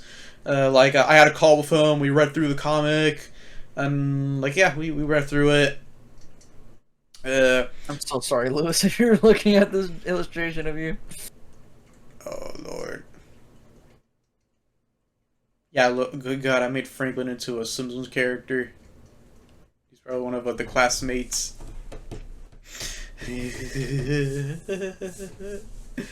Oh God. But yes. No, Okay. I'm drawing him too big. I meant to hang on. Let me zoom in again. Yeah, there you go. There. And decrease that pen size so you can draw better. But anyhow, yeah. To go over this, I will. But yeah, I remember basically Franklin was just the immediate one where I was like, wait, what the hell is up with that? Like, I don't get it. So I remember the moment that had me soured on it, which, yeah, Brian will remember this. So basically, we had a Q&A type of thing, and one of the questions I went into was just asking him, I remember it was in like a call, like we were asking him this stuff, and I remember what basically had me soured and being like, oof, yeah, I don't know about this comic, Brian. Because like it immediately had me like kind of a bit turned away from it. But basically, what happened was I asked him about the Franklin character, and then he tells me that it was purposely based on me, and it was like, oh, okay. But then I feel like what was it that really drove it around and had me like, yep, nope, I'm not a fan of this comic, was just like. A thing in the comic is that there's these jokes, these jabs where it's Franklin can't get a job or whatever. Like, and I mean plentiful. Like, there's plentiful, especially early on. Like, even at I won't spoil, but yeah, basically there's like plentiful of jokes in the comic where it's very Franklin, what the heck? Why don't you get a job or something? Like, there's plenty of that. Like, I definitely would recommend reading it. I'm just saying, like I said, that's how it came to me at the time, and I remember reading it and just asking him, yeah, what did you mean by this? And it's funny because it was years before that meme. Like, what did he mean by this? But yeah, I asked you what you mean by that, and you tell me, yeah, you purposely were making fun of me not having a job, and I remember that was basically I should have said something, or I was like, oh, what the hell, Brian? I don't appreciate that. But kids be kids, and I went ahead and was like, well, I don't care about the comic no more. But in general, I remember, I even got Lewis involved and was like, oh, hey, Lewis, this comic is a bit dumb. And yeah, I remember years later, Lewis even admitted to me that he was just mainly following, yes, man. Yeah, following me along than he was actually agreeing with me. But yeah, I remember we both were like, oh, haha, Damn Hellsing's kind of a weird comic or whatever. I'm not really going that thoroughly into it because it's just it was years ago that and just okay, no, I think the best way I put it was just in general, I won't really say it was bullying, it was a lot more teasing in general. It was just teasing, be like, oh, this and that about the comic. But I think it's kind of yeah. If anything, I was going to mention it was kind of like that scene in Ripping Friends where the kid character was reading a comic and then Rip was like, "Hey punk, doing your real comic books again." Yeah, Kind of like basically. that. Yeah, basically. Back in those days, at that age, when we were like in high school, we tended to be a bit brutal to an extent. I remember it was to the extent that I remember something that Lewis doesn't do no more, but I remember something lethal, all right, was even the moment that Brian yawned, he would make fun of him for it. Not gonna lie, I'm still kind of upset by that still, but not overly. But it's a fucking yawn. How the fuck yawns make it funny? Well, here's the thing. Here's the thing. People need to know, like, the context, because you're making it seem out to seem bad, but the context is like, well, you yawned really loud. That's why everybody would. That's why Lewis would make fun of it. You yawned like, you would yawn it like that, and then that's why Lewis would be like that. I feel like if there's one thing I would ask you, German, is Yeah. when kind of ironic when you weren't pleased about the Franklin character. What about when Ethan and Lewis made fun of you in those average videos? Uh, hmm. Well, okay. I think the difference is that uh, oh god, if anything, you just brought up a question that nobody's gonna literally know. Okay, the context is I'm not gonna fucking share them, but what you need to know is he's talking about these videos because yeah, that's how much we were filmmaking, whatever the hell. They did these videos where basically, if you want to know how the extent of this, we basically even made videos making fun of one another. And I remember all I want to talk about, like what he's bringing up is there was a video making fun of me, by Ethan, and well, the reason why I never took offense to that, and compared to Franklin, there's a difference. I'd say, and the topic I would just quickly say this though, and it's that what you need to know is at that time we'd have calls way too damn late, so that's why we were always yawning and tired and whatever. But you know, that's what happens when you don't give a fuck about school. You're just like, oh, I want to stay up late. I don't care about this shit. That sure was my mentality. But as I was saying, what happened that led to that was if I remember correctly, yeah, okay, yeah, the Franklin whole thing. So what I have to talk about regarding the Franklin stuff, basically my reaction, the way it was, and why I ended up being like, oh, Brian, I think this comic's kind of dumb. And all that. It was just simply because I don't know why, but I suppose I thought the character was was too personal. What? It was kind of like an insult to me even. That's kind of how I saw it for whatever reason. Like it was just simply like I remember I said it at the time, but it was just because well, usually when everybody else would do these kind of jokes, it's a very laughing kind of matter, or whatever. Like say in a video where I mean clearly. It's not me, and clearly it's like beyond a parody. But why the Franklin character, though, at the time especially, why he didn't sit well on me was just, well, I mean, he looked way too fucking much like me to an extent. I mean, he's this caricature of me, and yeah, that was one of the main factors that had me like, oh, I don't like the character, I didn't like these jokes, and it just had me twisted in a way where I just thought I was, well, I mean, it just clearly is a personal micromedia. I think had it been like done by anybody else and someone that doesn't know me, I mean, well, I don't think I would have been that offended because, well, I mean, I don't know the person, but the guy who made this is like someone I've known for many years. So when I saw that, I was like, man, I kind of don't appreciate it. I should have won over it sooner, but I remember like for a while I was just like, I'll just say it's crap. But I remember, yeah, like basically that's what happened that year, and yeah, the reaction, it just simply was mixed. I don't really remember what Ethan's reaction was. I honestly don't. Like, I really don't know what he thought of it. I think he may have thought it was okay, but Ethan, I don't remember him reading much comics. I mean, he mainly reads, like, cape shit. Yeah, he's a massive Batman fan. Mm-hmm. Damn right, he sure is a Batman fan. But like I said though, in general, the whole gist with Franklin is like, yeah, whenever my other friends like Lewis or Ethan would make fun of me, honestly, it was very like the difference is like in a live action thing when they would do it, for example, I guess like in a video, it's like them pretending to be me, and I was like, oh, it's funny, right? Because I mean, yeah, it's funny. But here you have this character that looks basically like me, and it's like, oof, I don't know what to make of it. Honestly, I think ironically, I think a good comparison to this is probably that Johnny Ryan comic about Crumb, Oh yeah. where it's supposed to be Crumb. Uh, like I mean, it's just the caricature. It's just that's what it is of Crumb. But even Crumb was like, man, I don't like it, even though Ryan does it with everybody. But that's basically how I felt, where it was like this caricature on me, and I didn't like it very much. Uh, Even if now, I feel like now what's changed is just for one, I think it's funny because the character's supposed to, I mean, that's not really me anymore. That and just in general, I mean, if there ever was a second book, he'd have to get a redesign since, I mean, for one, he doesn't really look like me no more. That, and I think it is funny too, the freaking character, because the thing about him you guys should know is he's supposed to be based on me when I was like about 16 years old. So, and that was like years ago. Yeah.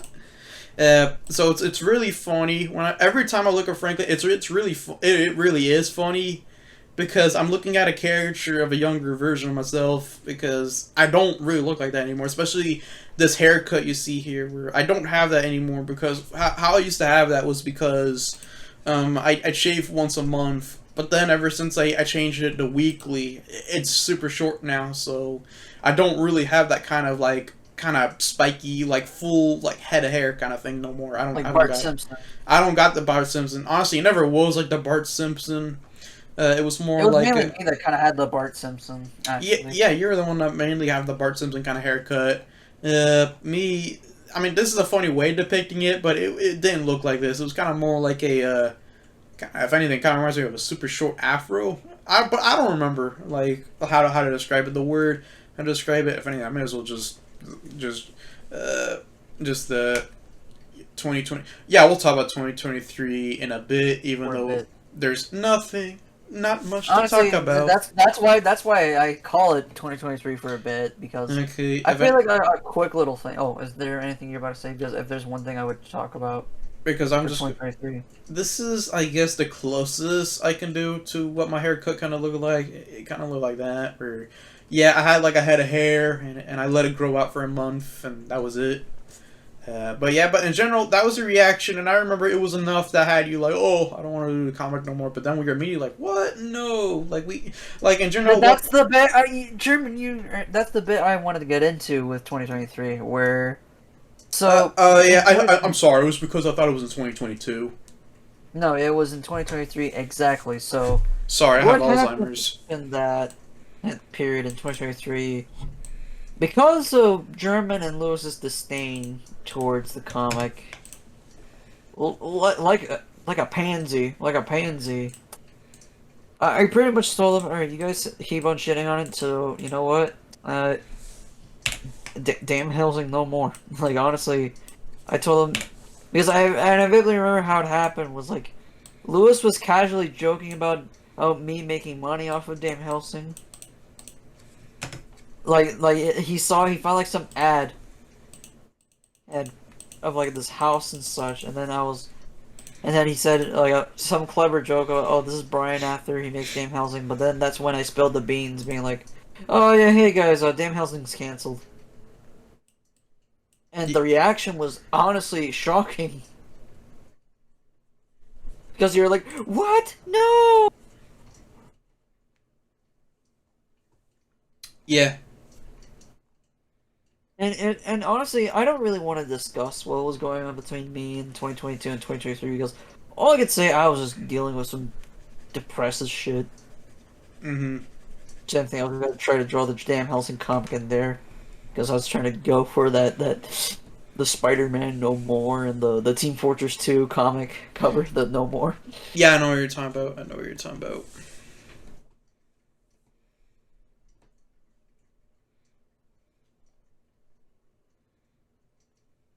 Where, like, for a period in 2023, I pretty much gave up doing Damn Hellsing and comics as a whole.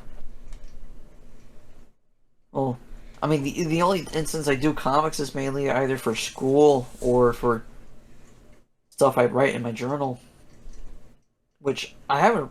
Most of the comics I've done in the past has have been released, which I guess the thing I also forgot to mention in 2022 would be the mini comics. But to finish up with 2023 for a bit, it was a period where I just kind of stopped because like I really did not appreciate this quote unquote teasing, bullying type thing. Yeah, we did it with everybody in the group at one another. Yeah, and honestly, I got hit the hardest, honestly, and No, no, for a bit for a while, kind of, but everybody got their fair share.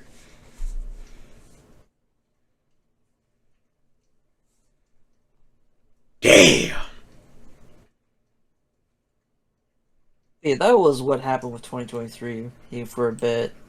Then, like, I guess we'll cut to like literally the aftermath, which would be the mini comics, which it will be its own corner right here above 2023 for a bit. So after doing Damn Hellsing, I started to do mini comics. Now, this is kind of a thing I also forgot to mention. Uh, Usually when people do comics, they always start small. I didn't. I went ahead and made a feature-length freaking comic. Yep. And if you're listening to this, if you're watching this, if you ever plan to do comics, always make sure to start simple, but with like smaller comics, like smaller mini comics or simple strips. Yes. Don't fucking like I don't know, do the same mistake as me and just spent like a whole summer doing it. It would be fun. It would be fun, but it's also a pain at the same time. Yeah. But anyway, well, like, let's start with the mini comic. So the mini comic started as like as kind of like an exercise, as like kind of like a not ventilation, but more like a breather comics, like some smaller sized comics I did after Dame Helsing. And around this time, I went back to school and I learned how to properly ink shit. So now I know how to ink stuff. Yay! Yay.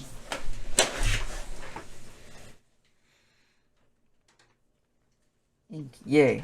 So then, thanks to my new fascination with inking and such, I decided to draw comics way more properly by drawing my own panels properly with rulers or going bare bones. Supposed to be a ruler, paper, panels. Well, actually, this is kind of like my desk, where it's a big ass desk, but I have like comic paper. Oh yeah. And the first of these several mini comics I did was based on a dream that my brother told me a long, long time ago about a man that had a trail of ghosts of lollipops that have a ghost on it.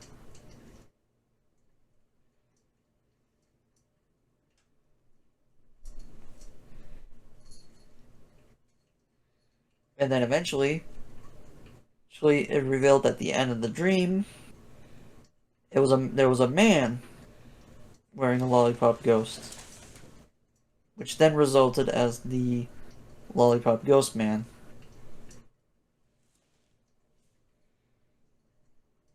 And this one was honestly kind of like more like the holiday themed comics. The first ever holiday theme thing I would do. Because I made it around during Halloween and I wanted to do something for Halloween.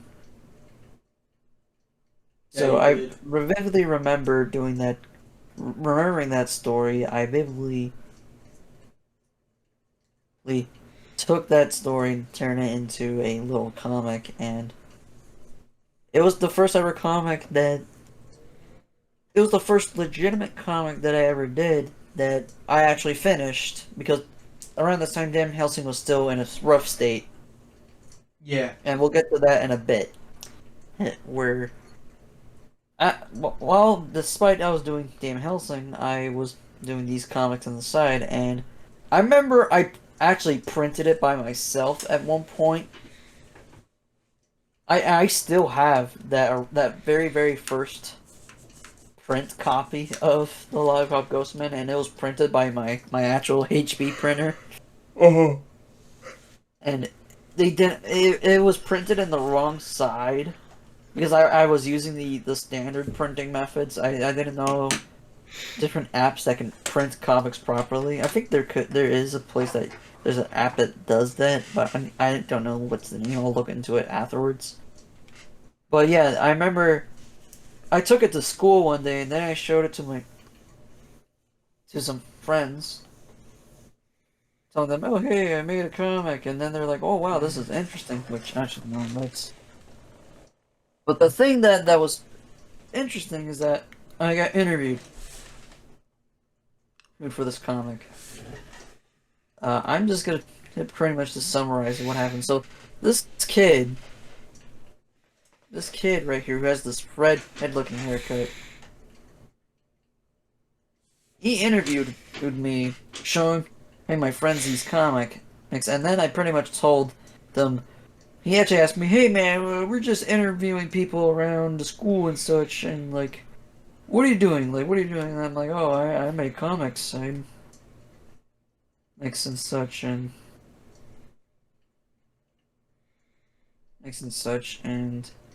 it's available." Oh yeah, thing around the time. At the time, I was kind of skeptical. I think that's the right word of putting my comics on Newgrounds. Yeah, you were. Yeah, I was very skeptical about that. I thought it was just only like you put one page on there and that's it, but then it turns out, oh, there's genuine comics there and comic strips in there, and like, I was like, oh, I should have known. Yeah. Because I had my comics on Webtoon of all places, Yeah, you did. which they're still up on Webtoon, but the problem is they're age restricted like a freaking YouTube video. Yeah, if anything, it's more like because I remember what happened. The problem is I remember now. The problem is that since then, back when you posted it, there was no restriction. But then the years since, what happened was they had a change where you have to mark it. Oh, is this like for kids or what? Like who can read it?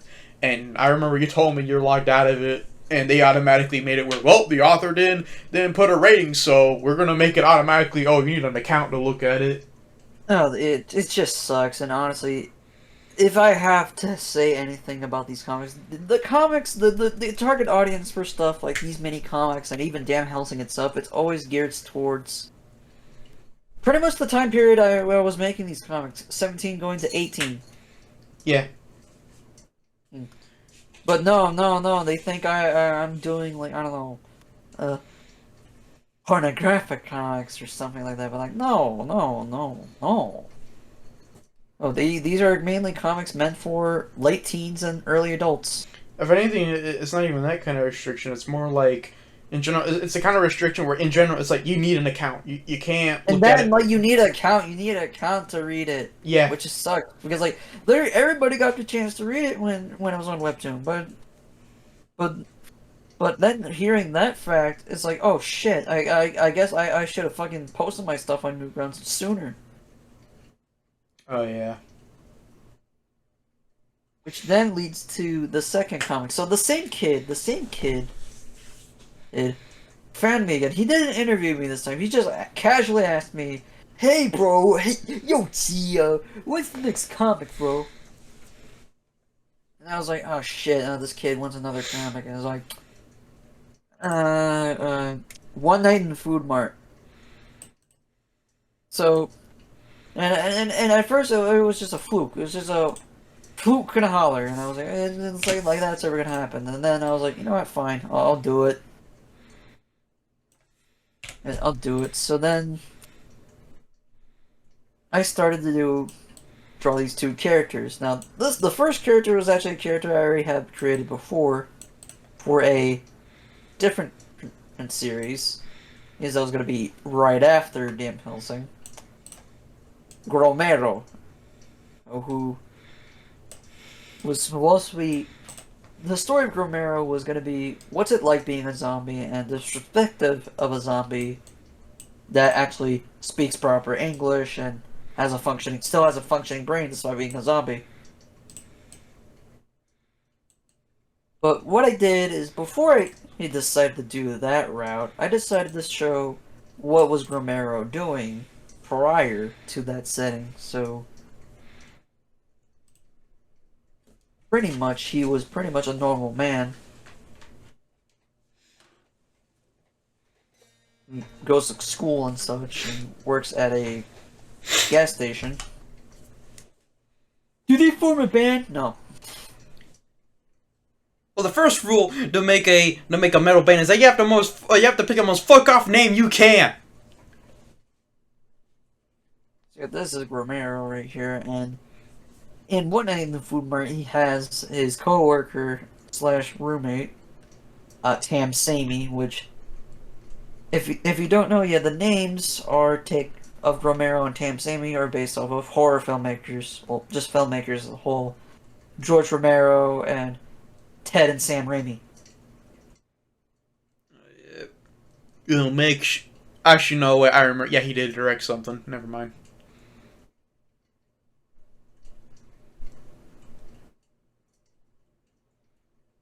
And yeah, it was pretty much have like a comic where, I don't like that smile he's doing. I meant to do. Yeah, there we go. There we go. No, well now he looks like Mr. Magoo.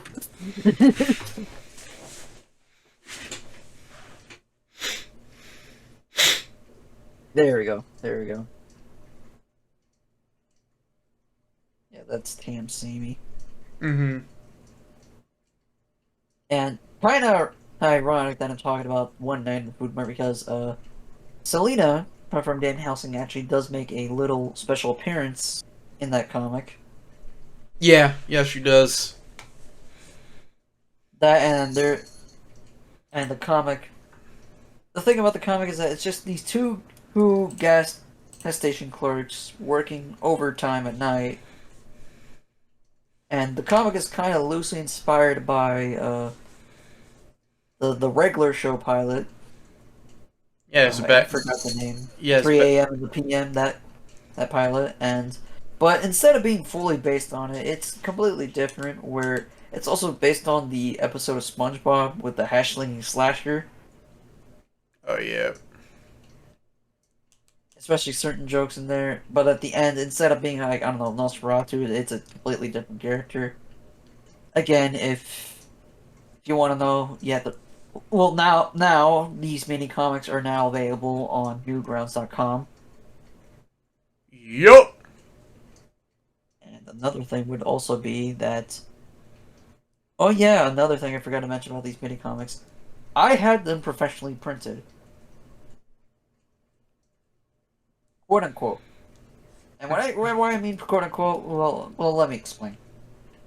So, I got my comics printed not from like a website like Print Ninja or this or that, or like some certain places that would print comics. I got them printed because I knew a family friend that has a printing company. And I remember I specifically told them what to do with the Lollipop Ghost Man and how I wanted printed and this and that.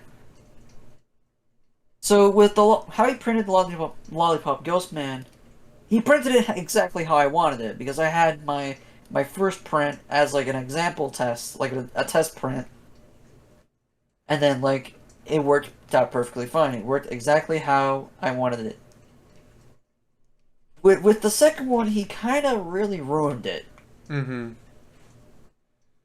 Like for starters, the cover page was supposed to be white, but instead one of the actual comic pages is on there, and that really fucking threw me off. I was like, "What? No!"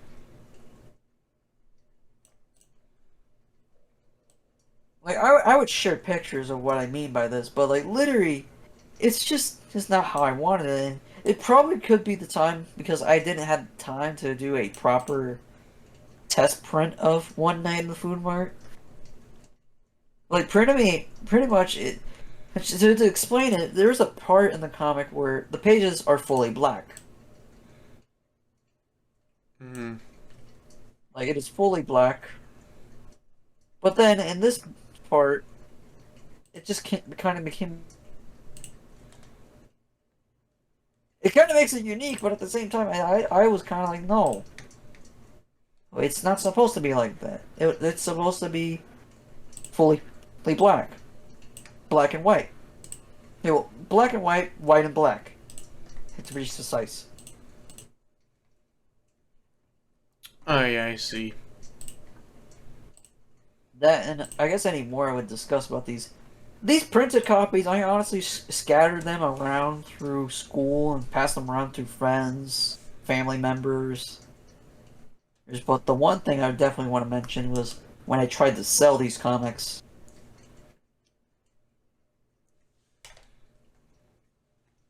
So, long time ago, back in like December, I definitely think it was December. Yeah, it was December. My school had a flea market event where you could pretty much sell whatever the hell we want. And honestly, that day was honestly kind of a shit-tastic day because honestly, I wanted to sell the comics by myself and also sell a few shirts for it. Because, oh yeah, I think I forgot to mention around that time, my brother used to run a printing business, a shirt printing business. Mm-hmm. And, he made a bunch of shirts just for the event. But what else happened that day was also that our mom tagged along. And she was trying to sell necklaces despite the fact I wanted to sell comics, and it's so confusing. It's like, and what makes it not great is that we thought we were gonna get a free tent when we get there, but no, we didn't have no tent. The only thing we had was an umbrella. So I can illustrate what happened. So it was me, my brother, and my mom. No, that's not. She looks. My mom carrying an umbrella, using it as a tent, sort of way, because like it was super hot that day. It was super goddamn fucking hot that day. Yeah, and we look like buffoons. It's like we look like total buffoons trying to sell jewelry, comics, and t-shirts.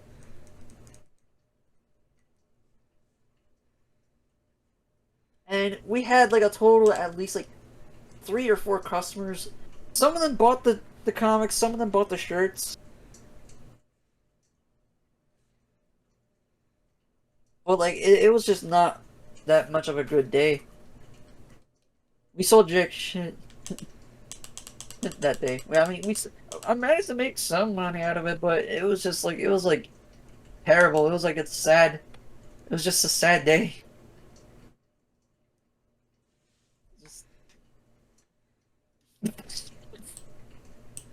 I really did not appreciate that day. If anything, if there's anything I did appreciate was like there's this older man and who was there selling like a bunch of stuff, and then he was like, oh, he was definitely a Cape shit reader for sure, but I definitely remember he went, you know, there are people that make comics and they either work for Marvel or DC. You're just doing your own Marvel, doing the stuff that you want to do. I don't know what to make. Honestly, when I read that, I was like, okay, I guess. But if anything, the type of stuff I'm doing is not even related to Marvel. You know, I got unless it. Unless you're talking about. You know what it would be in filmmaking terms? It'd be like, I got it. So what you're doing is like, hang on, I gotta make sure I get it right. So what you're doing is like Forrest Gump. And you know what? You're not Robert Zemeckis. You're just doing your own Forrest Gump. Yeah, that's what you're doing. Kind of exactly what he said. Kind of exactly what he said. And reminder, that guy was like an older, like I guess like 50 or 60s guy. Well, he sure as hell will get along with someone we know. Oh yeah, certain someone that, funny enough, who actually read my comics, and I actually gifted his comics on his birthday. And I bet if I mention it, I bet he's gonna be very giddy, like a child about. Oh, he said my name. Oh, he's just like me. We're gonna get along with our We're marvels. gonna. All right, we're gonna. I guess I don't want to mention his name, but all I can say, I still like you. You're a good friend, but don't get too excited. Don't get too excited, kid. So yeah, that what happened during that period with the mini comics, and that's pretty much it. Then and afterwards, I pretty much stopped of doing comics and altogether in 2023. Oh yeah, wasn't there something you thought regarding Damn Hellsing in 2023? I thought of actually doing book two in 2023. Mm-hmm. Mm-hmm. That's what I thought of. I thought of actually doing the actual book, the second book, or at least getting the first book finally finished, but it never ended up happening. Because at that time I was also focusing with like more life stuff and like I had a first job and then eventually that first job it was just more of a temporary job, so it was pretty much I was just jobbed. I was jobbed the righteous at that period Oh yeah, yeah. I got you. where I had no money, I had no tools of trade, I had no way to draw these comics or ink them properly, and then I was stuck. I was just stuck. I like the Limp Bizkit song. Yes, exactly. Oh shit! I meant. So then we're gonna move towards to finally 2024. Yeah, the important year. So where we left this off, yeah, we were talking about 2024 and just Yeah, we're gonna talk how about the big year, yeah, 2024. 2024. It's the big year because that's when the comic finally continued. I would have wanted it to be finished that year, but it wasn't feasible. But I mean, hey, at least it came out in a odd number because it came out in because the original comic started out in 2021 technically, but then it got drawn in 2022. But still, like I was a little sad. It didn't come out in 2024. Um, So it's 2024 plus 5. yeah, basically, yeah, that's what you call it. But I remember basically if we had to start anywhere, I suppose I just go over a few things. Like I would just go straight into talking about it, but there is some background to go over. Where for starters, if I had to continue, since we talk about this filmmaking stuff, I think if there's a good point to talk about, because I don't want to talk too much about it. Like I think for all I know, maybe it could be its own podcast if we ever decided to do that one day where we talked about it for a Drawbuds episode, but who knows? I just say that what you need to know about it is that the reason why we did it and the way it went was because it was really shaped by high school, honestly. Where for me especially, whereas for Brian he talked about a bit of himself. For me at the time, I didn't have it too easy in high school. I suppose I had the best high school, but I mean I just didn't really have much of them acquaintances, much friends, and so on. I knew some people, but honestly, I feel like in high school, everybody was like, "Oh, sorry, I work at like Best Buy or something, and I have so many hours." It's like everybody was busy, or that, and there were some people where, we just didn't get on the same boat. Like I'm not really trying to make it out as in I basically lived in hell, not necessarily. It kind of was sufferable, but like I'm just really trying to get across what it was like and what really led to that kind of creativity I had, where we'd be like wanted as this trope. We were basically like a silent film trope where we were just like, yeah, we're doing these things together. We're making these movies, videos, shorts. Like we were Oh doing everything shit! together. What is it?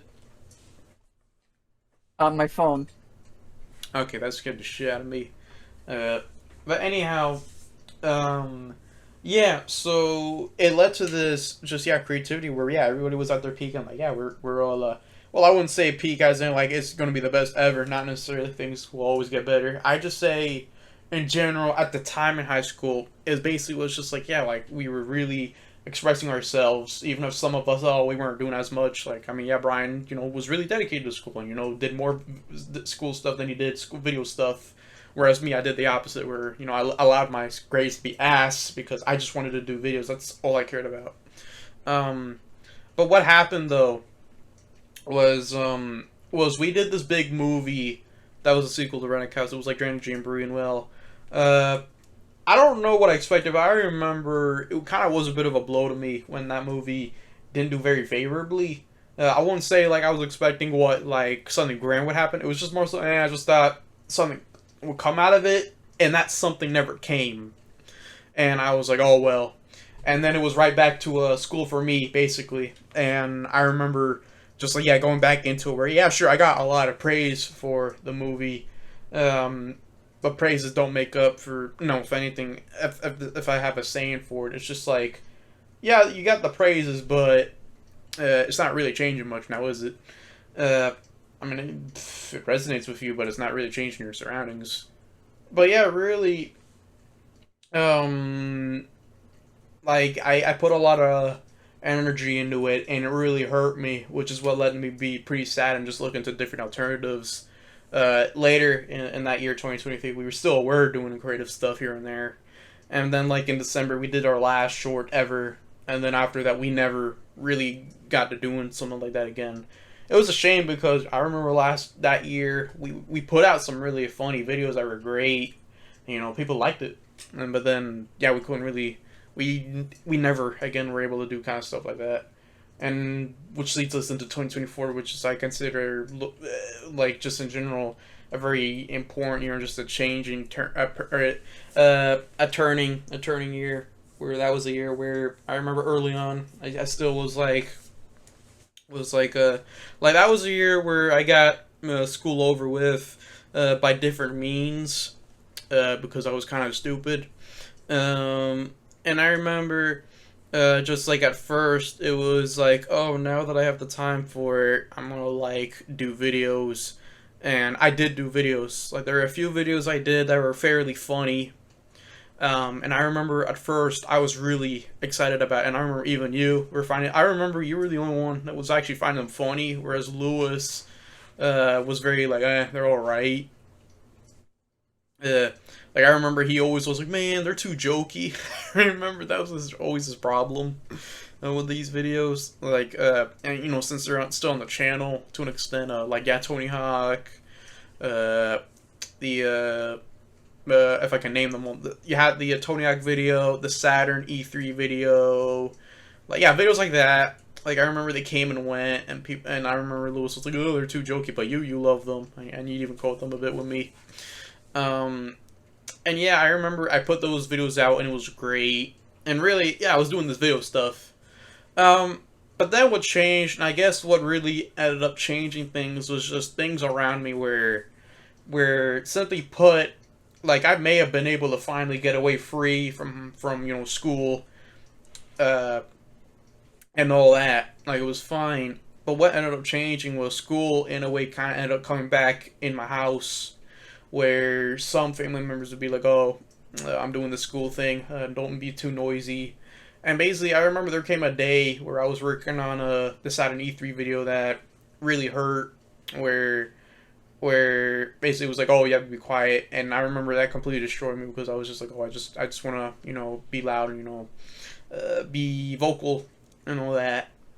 And yeah, like it kind of ended up hurting like that interest because I remember over time it was kind of dying, that interest for videos where the videos I was doing, they weren't really interesting me anymore. Like looking back on it, my problem I realized was not that videos itself was suck. It just was the videos I was choosing to do, they weren't interesting me no more. They were not the kind of videos I wanted to do anymore. Like I didn't want to do any more jokey videos. I didn't want to do any more of that kind of stuff. I wanted to do like now I want to do more sincere videos, but back then it was very like more jokey, and I didn't really want to do it no anymore.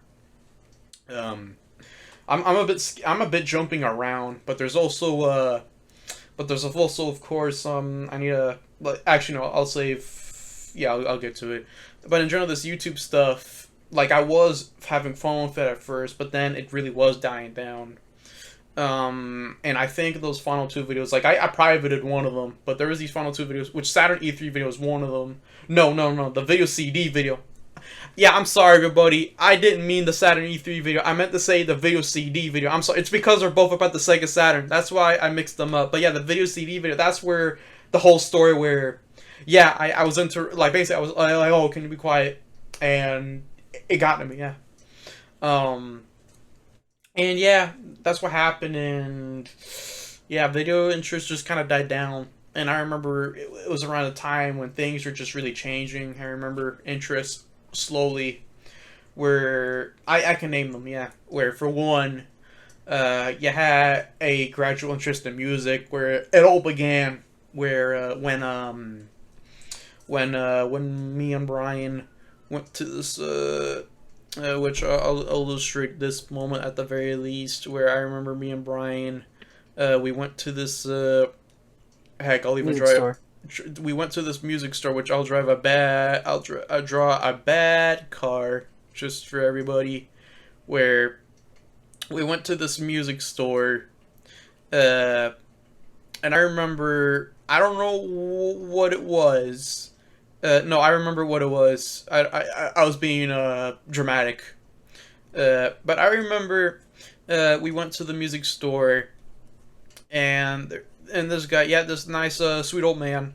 And I remember we were just looking around. Basically, that was my first time there. Like Brian was like, "Oh, let's go there." I was like, "Yeah, okay, why not?"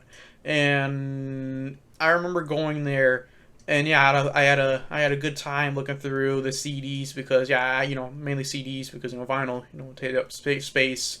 And I'm still only about CDs. Like I have like a lots of CDs, plenty.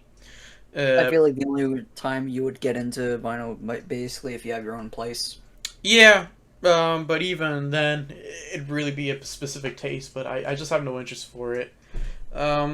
But anyhow, yeah, like I remember, like going to the music store. A thing that happened there that really clicked something with me was just when you told the guy, "Oh, I'm a big Primus fan," and that was when I was like, "Oh yeah, I like Primus," which is why I ended up starting buying up some Primus CDs, and then before that, I checked out no, I if it was after or before that I checked out Scammin' John, and he was basically the first musical artist. I began to have this. Well, I mean, yeah, of course, there's Primus, blah blah blah, but Primus was like, oh, that was like since high school, yeah, high school that I like Primus. Uh, it was all because of Tony Hawk. Funny enough, Tony Hawk. They had a Primus song, and then I remembered. Oh yeah, Tony Hawk. I remembered Primus's Devil went down to Devil went down to Georgia. I saw that as a kid, and like yeah, it's the same guys. And then I checked out their albums, and yeah, I really loved them that year. Uh, but yeah, like Did you always knew that they did the South Park theme? yes, yes, I did since high school. Okay. I did. 'Cause Everybody knows that. yeah, I know that, but I do remember. What was your thoughts back then as a kid? You just thought, oh, it was just a regular man Yeah, and not Les Claypool. yeah. I didn't think of it, and I didn't know until like a video that okay, so what less Claypool. Um, but anyhow, what more about this was just like for now because we'll talk about music a bit more later.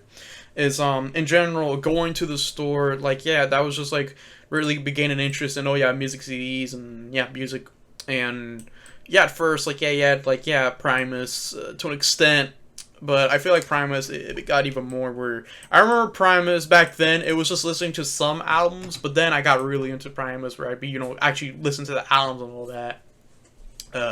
The first album, the only album I ever listened to at one point was just Frizzle Fry. I listened to it in school.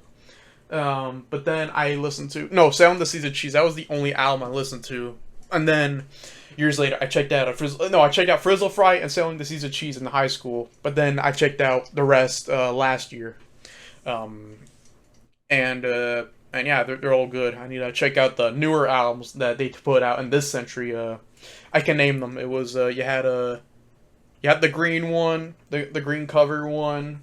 You have the Charlie and the Chocolate Factory, and the final one, the seven, the seven, the saturating seven, and then also the EP kind of conspirioid. Those are the four things they did this year. I did listen to it their EP from 2011. That was only a digital, but that's it. I haven't heard everything they did. I need to.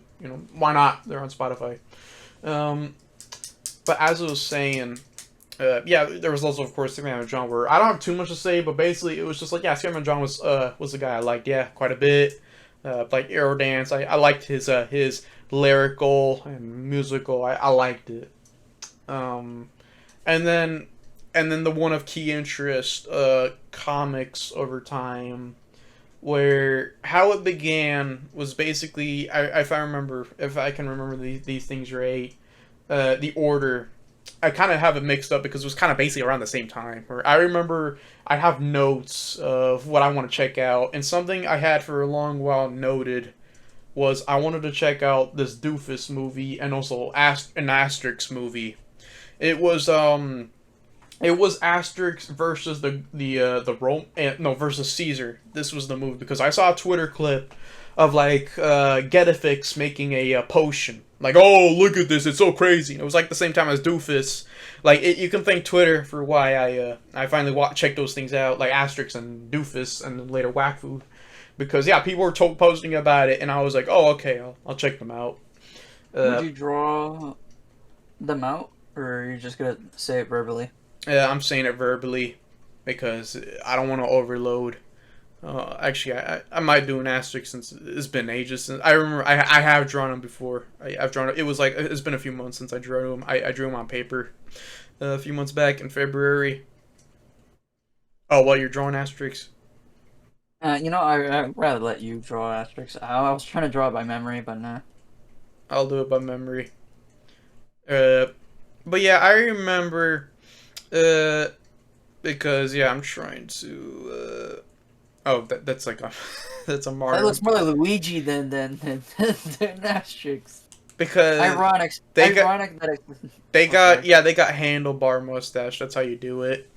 But as I was saying though, okay. But as I was saying though about yeah, it's a little hard to talk about these things. So I'm like drawing to an extent. Let's see now. Oh, okay, I think I got it. Okay, so what more about this was like comics, like how I got back into that. So it's kind of funny because I had read manga throughout the years. I read JoJo. I read JoJo. JoJo was the first ever manga I ever read because I finished the anime and then I was like, oh, I want to read the manga back in middle school, and that's how I first read part 6, 7, and 8. I read 6 and 7 in middle school. And then I remember, yeah, I read 6 and 7 in middle school. I read 6 and 7 in middle school, and then I read 8, and then I read 8 in high school. Uh, and yeah, like yeah, I like manga. I check out bad manga, good manga. Like I would like. Actually, I'm sorry, I'm using manga. I mean to say Japanese comics, but yeah, basically, I read Japanese comics too, and I think my big favorite was always one ever since the author died, and then people were talking about it, and I was like, oh, I'm gonna check it out. Was Berserk, or Kentaro Miura had passed away. I heard about it, and I was like, oh, okay, I'll read it, and then I read it, and I was like, yeah, I really loved it, and it's like, yeah, to this day, still one of my favorite comic series ever. It's really good, and I like it quite a bit. Is that supposed to be who's that? Puck. Yeah. I'm trying to draw the normal puck since I never drew. I drew the chestnut, which is my profile a picture when we did that Berserk file. Yeah. Yeah, I know what you're talking about. But yeah, I did Okay, let me try. I don't like how it looks, so I'm just gonna try to draw the chestnut. But go on, keep going. No, you should try drawing the original. But as I was saying, I remember, yeah, like in general, I like Berserk, and then like came this period, and I was buying them physically, the deluxe editions, and that's when I was like really building a hankering of I really, really, really want to reread it really badly. And I remember the videos basically became a drag where I just wanted to get them over with and finally reread them. So after I got those videos done, I immediately booked it and I just went and reread it up. It took me like I remember it basically took me like most of June to reread it up. Yeah, it was June. I was rereading Berserk. Uh, and I loved it. I took my damn time. I'd be reading it for hours. Just like in a day, I'd be taking a while to get through a volume, like a deluxe volume, just because I'm just reading through it thoroughly. Like I'm looking at the panels and everything, like observing it. Yeah, I definitely think it's a shame I did that before because I think I should have done it now. Where now I do more drawing stuff because back then that was before drawing became more of a regular thing for me. Back then it still wasn't that middle of drawing was a very it's a very I do it sometimes. Um, but yeah, I remember basically it was a great reread, and I remember I only stopped because I didn't have the more of the volumes. I do have more, and I just haven't gone around to it rereading it. And I only have like 4 more to go to complete the set because there's only like 14 volumes right now, and it's gonna be years until there's gonna be like a 15th one. But yeah, uh, Berserk. Yeah, I really liked reading it, and that's what had me like. And then I checked out. Yeah, I didn't mean. Yeah, it was like in July that yeah I would check out Doofus and the movie and really liked it. And then Asterix I had me like oh there's these other Asterix movies. And then I checked out Asterix in Britain, and then I found out there were comics, and then I checked out the comics, and yeah, it basically just had the gears shifting in my mind of just comics in general. Like, yeah, comics, this Franco Belgian stuff, yes. And then there's this Tintin. Yeah, Tintin came in later on, but yeah, in general, just like what I'm getting at here, like for everybody to understand, is that comics were basically shouldn't have gear, and it just happened to be near another gear in my mind, who I will draw in a moment. I will draw this character in a moment. And then there was a character around the time that basically I created this character because basically if there was another YouTube thing I didn't talk about, mainly because I basically don't run it no more. I couldn't make money off of it. I don't really care about enough of it. Is that I ran this channel where basically it was all about preserving movies that people don't give a crap about. And honestly, I should definitely take the time to watch some of these because honestly, I would confess there's a lot of movies on there that I didn't even watch. At first, they were movies that I did watch, but then they became more movies where I just put them up because people told me to, or I think they're funny. Or it's like an infamous movie where, what? It's not available? Yeah, I'm gonna fix that. Like, that's kind of what was the mindset behind this channel. But basically, something that had my gears turning was this Raimi character who I definitely am gonna this Rami character from a video game, KO Flying Squadron, where you can thank me for getting into it. Where basically there's this Rami character, and well, I remember the first time Brian talked about her. I don't know what it was, but it just immediately activated something in me where I just looked at her and I was like, yeah, good God, she's really cute and funny. And from there, I was very motivated, helped out with helping out, getting a lot of stuff that's like, oh, look, I found a website. Oh, look, I found this art book from eHentai. Like, I'd be finding all sorts of things just because I liked the character that much. Like, it was a very motivated by, I just really liked the character. And basically, what the character did for me was just really set in stone, just a resurgence and interest of, like, I always never minded characters like that. I mean, even in Berserk, there's plenty full of characters that are like it. Very cute and funny. But Rami was a character from KO Flying Squadron where I was like, oh, I want to do more characters like that. which is what led to this character where I tried to make a Masuka character on and off for the channel, and I never could. And then there came a day where it was in April where I was like, I'm gonna finally get it over with. And in fact, it was a few days ago that it marked the 1 year anniversary of this day where I gave it a shot again, and then I gave it a go, and well, the result was this character that just had me like, wow, you know, I should do a lot more with this girl, and I like how she is a lot. I'm sorry if I'm just like, oof, this is what happens when you draw on a drawing tablet, and it's kind of a doozy to work with. That I can't even draw a character I've drawn plenty full of times. It's almost like someone ran her over, and then she got up, and then she's like, "Oh, I look perfectly fine." No, you don't. You don't look fine at all. You look really bad. I'm just now thinking of that video where Jules Pfeiffer is saying, you know, one of the worst things that can happen when you're old is that you can't even, is that someone you've known for all your life and you can't even remember what's their name. Oh yeah.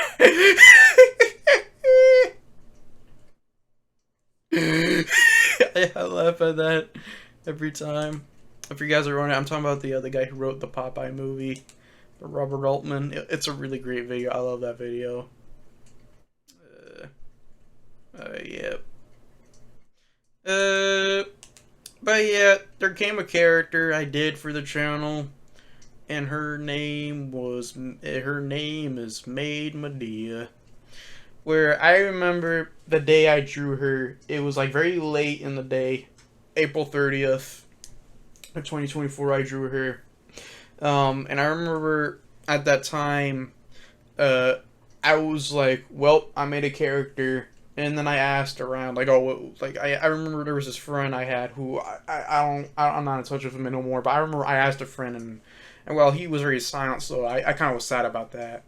And then there came like later, some days later, that I told Brian about it, and then I was like, hey, you know, like it's actually Brian. The reason why I went with Medea, because I remember I asked him, like basically I told him about how I have two names for her, and I'm thinking either Medea or Matilda. And I remember you were really angry at the name Matilda. Yeah, like Matilda, because like I remember Matilda was like a name that you hear almost every time. Like there's the movie Matilda, there's the Angry Birds character named Matilda. There's so many Matildas, and it's like Matilda, Matilda, Matilda. It's like, why not go Medea? Yeah, and I went with Medea. It's funny because when I picked the name, I say this. I really want to stress this, but honestly, when I picked the name, I really the Tyler Perry movies, they never came to mind at all. I'm serious. They never came to mind to me. It's not even like I don't acknowledge them. I'm aware of those movies. I know they exist. I'm just being honest though. That when I created the character, and I gave her that name, honestly, yeah, like I wasn't really thinking the Tyler Perry movies at all. Like when I created the character, I just thought, oh, nobody's nobody, oh, like, you know, nobody's really trying to do that kind of character. Like in general, okay, what I'm trying to get at is basically when I created Medea, I gave her that name. Oh, whoops. When I gave her that name, Medea, I did not think to the mind, oh, there's the Tyler Perry movies. Like, I just didn't forget. I completely forgot, because guess what? I'd barely seen those movies. I've never seen them, so that's why the correlation never hit me. So that's why I gave her that name. And yeah, Maid Medea was born, and she'd go on to serve a character that honestly, it's weird to say about her, but I mean, she really did take my hand, really took me places that I could have never imagined. I met people and I made comics, and it's all thanks to her.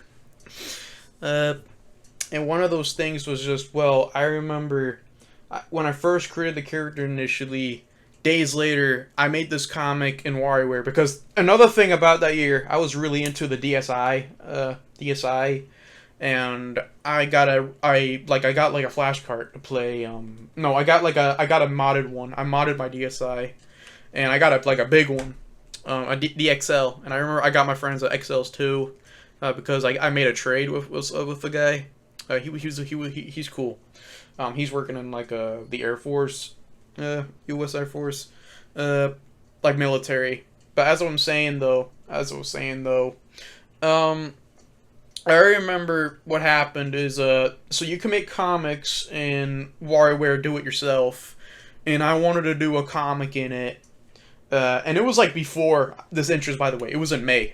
In fact, it's going to be in some days that it'll mark the 1 year anniversary since this series began. Made Medea. So I decided to do this comic where, yeah, basically I wanted to do a promotional strip for the channel. And since, you can still see it, yeah, the channel was like hard to find movies, and it's a channel that yeah, I basically consider it dead. I don't really want to do much with it anymore.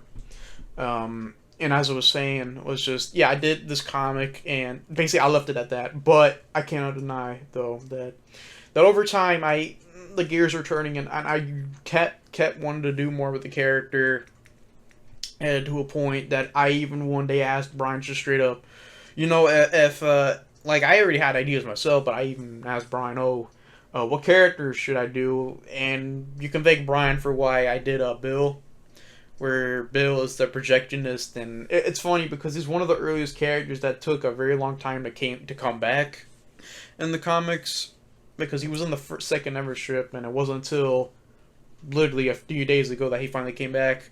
It was just because, yeah, it just took me a while. I'm very slow. I should not be as too slow, but yeah, like that's what happened. But yeah, I remember, yeah, he came up with, basically, he just told me, I should have like an old man kind of projecting this kind of character, and I was like, yeah, sure, I'll do that kind of character. And that's where, the character came from, yeah. And I vividly remember I told them. I vividly remember I even came up with the design, like, of him, sort of. Like, I remember I No, think, what happened was, you told me, you gave me an idea where I remember how it happened. What happened was we had a call, and you were telling me about a guy you knew, and then I did the sketch, like a doodle. I'll show it, but like I did this doodle where I was going by the description of what he told me, where he told me of a guy that had like big ears, a big nose, like glasses, long beard. uh, I remember I didn't really do the long beard justice, but I remember I was like just going by what you described, and then I took the design and just twisted it, and that's how you got current Bill. In fact, Bill was supposed to be an old guy, but he became more of a middle-aged guy. Honestly, if anything, honestly, I feel like he's more like in his 40s or something. If I had to be honest, I don't think the adults are that old in the comic. The adults they're not that super old. Because yeah, some people that have parents who are like they're in the 60s, nah, and maybe the other parents aren't that old, nah. But yeah, like Made in Medea, that's where it all began. And another instrumental part in this whole how the damn Hellsing keep going was basically just in general, Made in Medea comics in general. How it all began was just because I was thinking other ideas like, maybe Medea could be a video game character, maybe she could do this or that, and then it just came to me naturally. I should just do comics with her, and honestly, comics was just where the series really became what it is now. Where, for one, before the comics, I won't lie, Medea probably would have been a very soulmate kind of character. And that's the thing you see a lot in a lot of stuff where it's like, he's just only one maid, whereas in reality, even years ago, many years ago, houses used to have plenty full of maids. Like some houses, they have like lots of maids. So when I turned into a comic, I immediately was like, I want there to be like lots of maids, like plenty full, like not just Medea. I think it'd be way more fun if it was like more girls, and not just Medea. Which is why you had the other girls I had following her, where basically, like, if I describe the comic, basically I built the world around Medea. That's what happened in the comic. And then yeah, like made Medea. Yeah, the comic, it was chugging along, and yeah, like I remember for a time in 2024, I did quite a bit. Not enough in my opinion, but I did a fair bit because I was like learning. Like it was a very learning of series where I guess where Brian, he had a art class with me, I just had Medea. It does make me want to clarify too. I mean, I always drew, yeah, but honestly, drawing was always a very on and off kind of thing. In school, I did a lot. In like eighth grade, I remember it was like I really wanted to be a professional kind of artist kind of guy. But then came like yeah COVID, and it just then kind of took a bit of a bite. I still would draw and really draw. I was very drawing. Like I still would always draw, but drawing would always become more of a I did it in a blue moon kind of deal, or oh I have like this idea and I put it on paper. But 2024 was when drawing definitely changed for me, where it became more of a very regular thing. It wasn't like I never got better. No, I would improve my skills in some areas, but still, like I wasn't very I'm like a very professional. Nah, not at all. Um, so what changed was just yeah, in general, videos. There, I was getting bored of them, and then circumstances just changed. For simply put, I found it a lot more fun to draw. Uh, and also another big one too that I really know stress is just in general like things just changed. Like for one, my friends were more busy. Like I mean, yeah, Brian's a busy guy and he was definitely busy. And then Lewis was just kind of unavailable. And then Ethan, yeah, our friendship broke apart basically. And with all that, it just basically had me myself, and I was like, well, I'm just gonna draw because that's the thing I can do. And yep, that's why I draw because it's a thing I'm able to do on my own. Um, and then like I apologize everybody if I'm telling the story a bit poorly, but I think if there is anything getting across, it's just how much happened that year in a little time where things just really changed. Like literally, when that year started, I just thought, oh, I'd be like, still doing video stuff.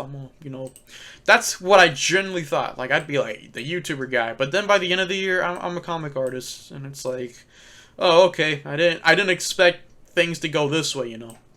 Like I think that should paint a picture of like that's how things changed for me. Um, but one of those things that Medea led me to though was definitely being slightly more active on Twitter, where I remember it was always a backseat kind of thing. I won't say it became super addictive, but more so cartoons and comics really for me. I became more fine, like more comfortable talking about them, like being like I acknowledge these comic artists.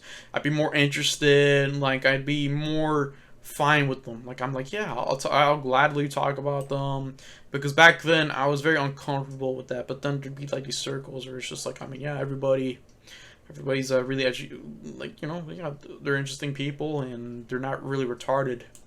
I mean, maybe you'll find some weird people, but it's never like you'll find like a super sped guy.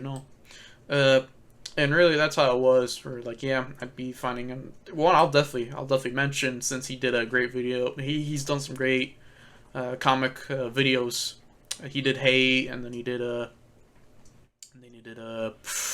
he's now Disney. he's now doing this one about Disney, Spum Donor. He did this his channel's like called YouTube Aesthetics, but yeah, this guy he's great, and I followed him for years, even back when I was a filmmaker kind of guy. I would talk with him. And I remember something important that happened to me last year was just one of those things that Medea led to me was just I remember there came a post where one day everybody started making fun of this 4-year-old at the time post of someone being upset over a caricature they had, a Ren Stimpy.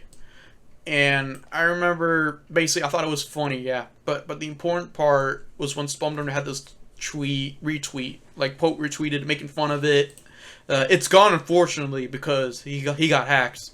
But something important was that there was someone who commented under it, and then I look at the profile picture and I'm like, oh my, who's this guy?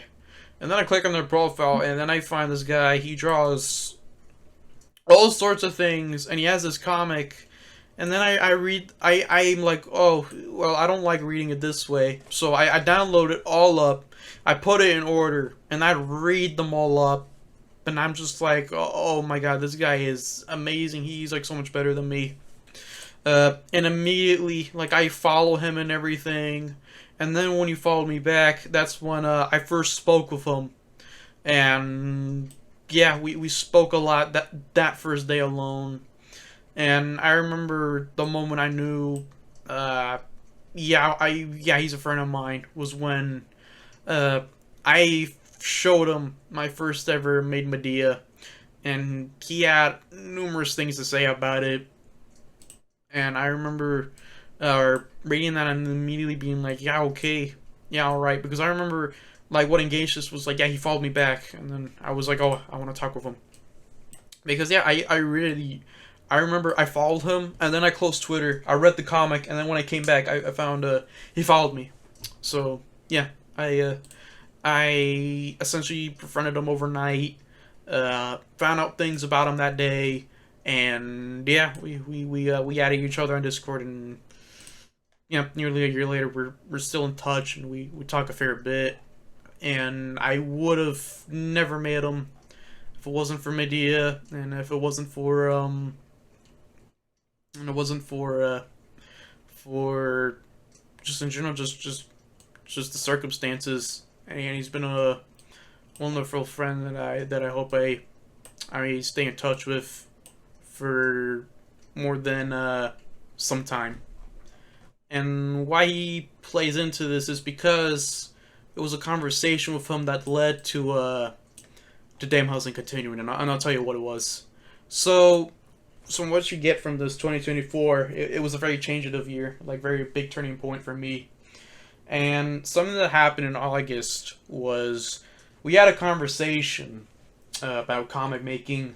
I don't remember specifically what, but I just know I remember though that we talked about something, and I remember I brought up Brian, or I do talk about my friends with him, and I brought up Brian, where I was talking about, oh yeah, Brian, he did a comic, Damn Helsing, and then I check it up, and then that's when I find out, oh, Brian never finished it. Like, I assumed all these, like, I basically forgot, it'd been years since I looked at it, so I assumed, Brian finished it, and then I look at it and I'm like, oh, Brian never finished it. And then that's when I'm looking through these, and immediately I'm hit with the idea, hey, what if I finish it for Brian? And it came to me mainly because Brian, he's very busy. He's busy, so that's why I reached out to you literally not that long after, and it was basically around the time of your birthday that I reached out to you, being like, oh yeah, what if I finished it for you, and you immediately were handy dandy with it. We had a meeting and everything, and yeah, I picked up the pages, and yeah, that's how it all started. Yeah, and I guess a thing we should also talk about. Yeah, you do go about your angle of it. That's what you want to talk about. I vaguely remember. Yeah, I was very busy at the time, like especially with like me being both a busy man and doing a bunch of other things. I didn't have time to do comics at that period. So when German came up to me and be like, you know what, I feel like the wounds from 2023 had healed, where I pretty much quote unquote gave up on Damn Helsing, but you know what? Seeing that German finally has now more of appreciation for comics as an art form instead of like something that's like superhero shit. Honestly, I wouldn't say I just want to stop right there and saying I wouldn't necessarily say that. It was just more so I didn't think of it much. It was the issue. Like whenever I look at your comics, I never was like, oh, it's crap. It was just more so I'm like, it's not my thing. That's what I thought at the time. It was just it's not my thing. All right. Go on. I immediately went, please, because if I were to did it back then, it would have been a pain, because even though at the time I already knew how to ink, I knew how to do this and that, there's the thing is that I'm kind of shaky and kind of shit when it comes to digital. I still am, you know. Um, there's times I am pretty decent with digital, and I'm not complaining about digital like a certain QT who really Uh, hates digital. oh yeah, he does. If you don't, I already got it. If you don't film it digital, then you ain't a filmmaker. Go on. I honestly respect it. If you draw and draw with pencil, if you draw with digital, literally it doesn't fucking matter. It just depends how you use it Oh or how yeah. you're able to draw with those methods. Like if you draw physically with paper or with pencil or paper or pencil and then with digital tablet, Oh yeah. it's like pick your poison, yeah. Oh yeah.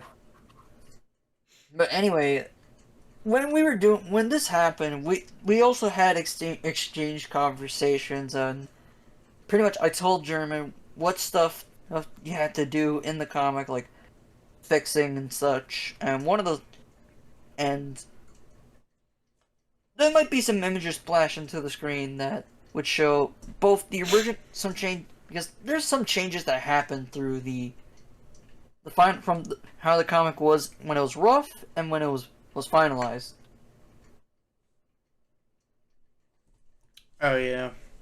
One of the things would be in one of the panels. There's a scene where Franklin Steiner and his monster. Again, no spoilers.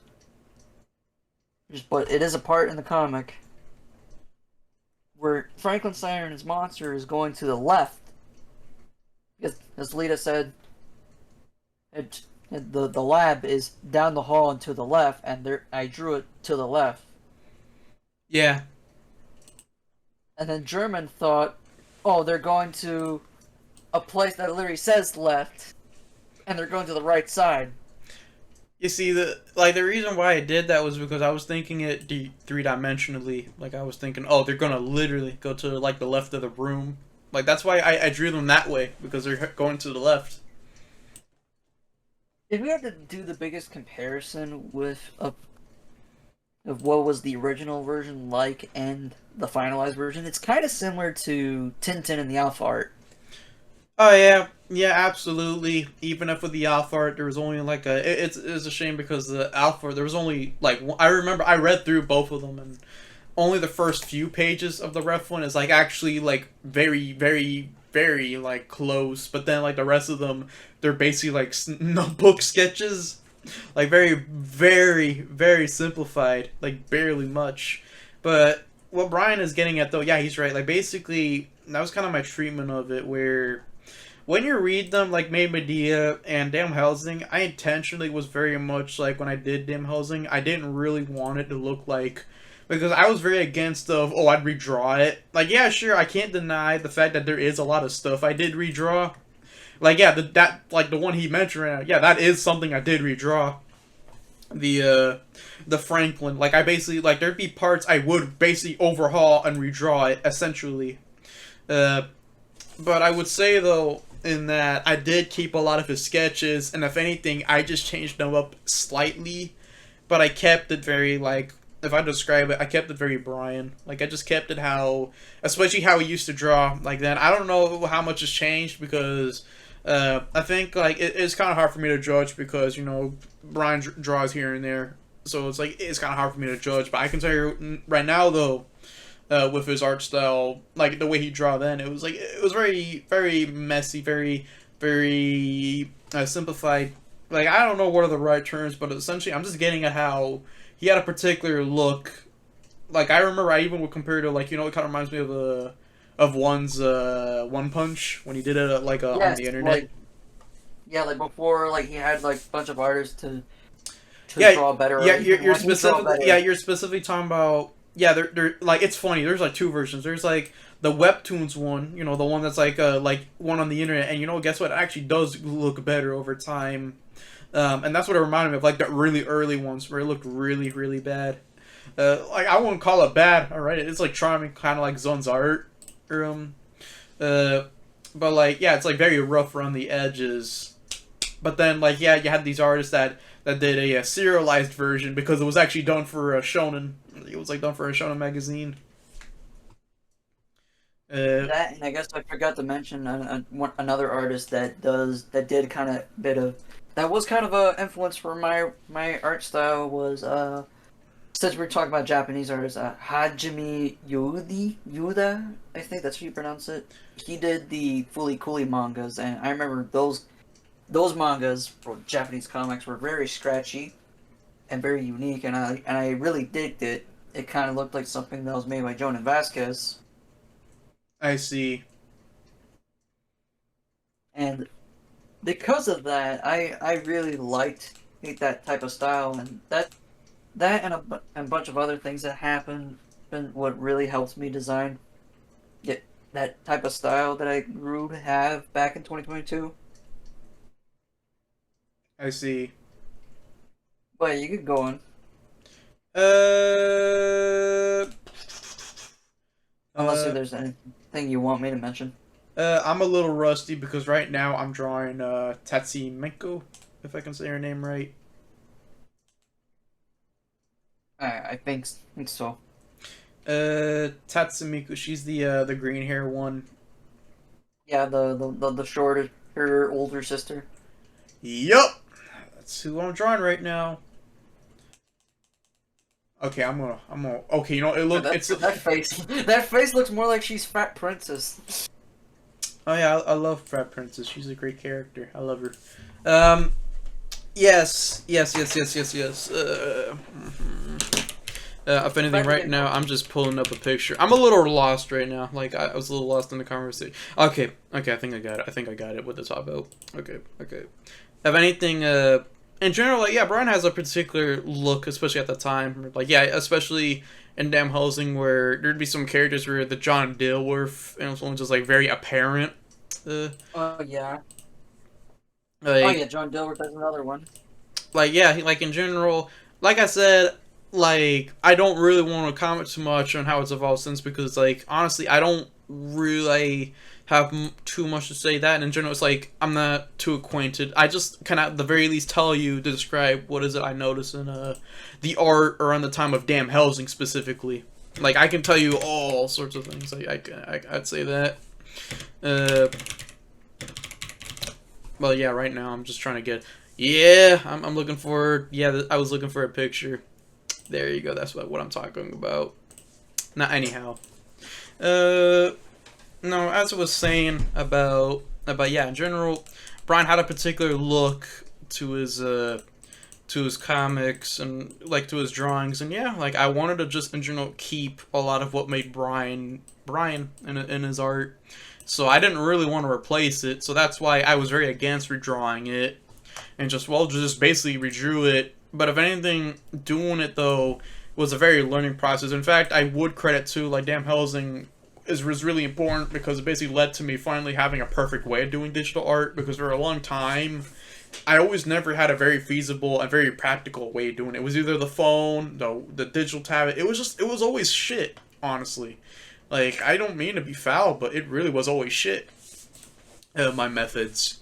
But then what finally changed was I remember at first the comic wasn't really going anywhere because I just didn't want to do it with how it was on the phone. Like I did the entire first chapter that you can read. It was done on a phone, like my phone. But then what changed was I heard this concept called an iPad, and then I got an iPad. My dad let me get an iPad. I remember at first I used his iPad, and then he bought me one because he was like, "Well, you know, you're not gonna use my iPad." So he got me an iPad, and yeah, I started doing the comic on the iPad, and yeah, it was way smoother sailing from there, where I was able to use the iPad. And using the iPad, it was like way more practical in general. Like, yeah, I always done digital art since middle school, but like the issue was I never had a very practical, perfect way of doing it that I could do it for a long time. So the iPad was basically a big game changer, and I still do plenty of stuff on the iPad. It's great to do doodles and sketch stuff. Like it's great. It's good to have a good aim on digital art for sure. It's fun, and I definitely should do more of it. I need to draw more paintings or stuff like that. I need to do more ambitious stuff. But what more? What more though? specifically about this I guess fate this particular bit of the process, because after I'll talk about another big one, interpreting a lot of what he drew, which I'll talk about it. But in general, like this phase of just like what was the goal, which is basically I just wanted to keep a lot of what made his art it, and I didn't really want to overhaul it or really like change it that much. Which is why I remember at first the process was really a bit like, that's why I think I like about reading it is at first you see how really bad it is, but then it gets way better because I was learning way like as it went on. Uh, and I remember like by the time like chapter 3, it's just perfect. How it's done. Chapter 3, it's like leagues better. Like chapter 2 is like the in between where you see a bit of the shakiness, but then it gets way better. Like the first panel of chapter 2, for example, that's like the only one I ever did in a computer. The rest of it, it was like either phone or iPad. Like chapter 2, that was like the in between one, and then chapter 3 and onward, they're completely iPad. Like I can even like if you show me the comic, I can name you what was the last page I did. That was on the iPhone. I just know that it was like in the middle, and then the rest of it was done on the iPad. That and I felt like a thing we should also discuss is that there are certain jokes that had to be changed. Like I said, that will be talked about more in the interpretations bit. But for now, I'm just talking about how, like, yeah, in general, when it came to drawing it, I feel like a lot of what made his art Brian is still there. But I would admit that there were a few changes that I did, such as, for example, yeah, Lita, she has the unibrows, which, since we're here, what do you feel about that? The fact that I decided to, give her some unibrows. Was I ever upset about it? Because I remember, what I do remember is this, where I remember you were a little mixed about it at one point. But I think I was kind of very mixed on her having a unibrow because I always thought of she's supposed to be pretty. She's not supposed to have like a unibrow like Ed from Ed and Eddie. Oh yeah. Oh yeah. But then I remember you compared her to a Mexican painter. Yeah, Frida. Yeah, Frida. Frida. She had a unibrow. And then, like, I guess, like, over time, yeah, I grew to appreciate her having the unibrow, and it makes her stand out compared to, like, the others. Yeah. Yeah, honestly, I like the unibrow. It's a unique part of her. Like, I remember, I talked about it earlier, but unibrow, like, I guess this, since we are talking about interpretation, yeah, I guess, yeah, we're on to the interpretation bits. In general, the unibrow, it's definitely a good example of interpreting his art, where, yeah, like, he would tend to draw. I remember you have these sketches of Lita, and I remember, because of how he did it, I thought, oh, it's a unibrow. And I remember, by the time I realized it wasn't supposed to be unibrow, I was too late. And besides, everybody got fine with it. Even you like to change. Yeah, like, I didn't... I wasn't very that upset. And if you're wondering why it was like that, it was because, like, when I did the rough cut, it was... I didn't... A thing when I was doing these comics, I did not have white out or... have good erasers. Mm-hmm. And there's times where there's some pencil stuff and shit that I haven't erased. So I see. like if you see the images of the rough pages and the final pages, you'll be like, you can understand what I'm talking about. Where like there's some details, like let's say one of the most famous ones is definitely when there's this triangle thing that Lita has in the rough cut, which was supposed to be when you're doing anatomy, people would often do body shapes. Oh yeah. Bodies of men or women. Yeah.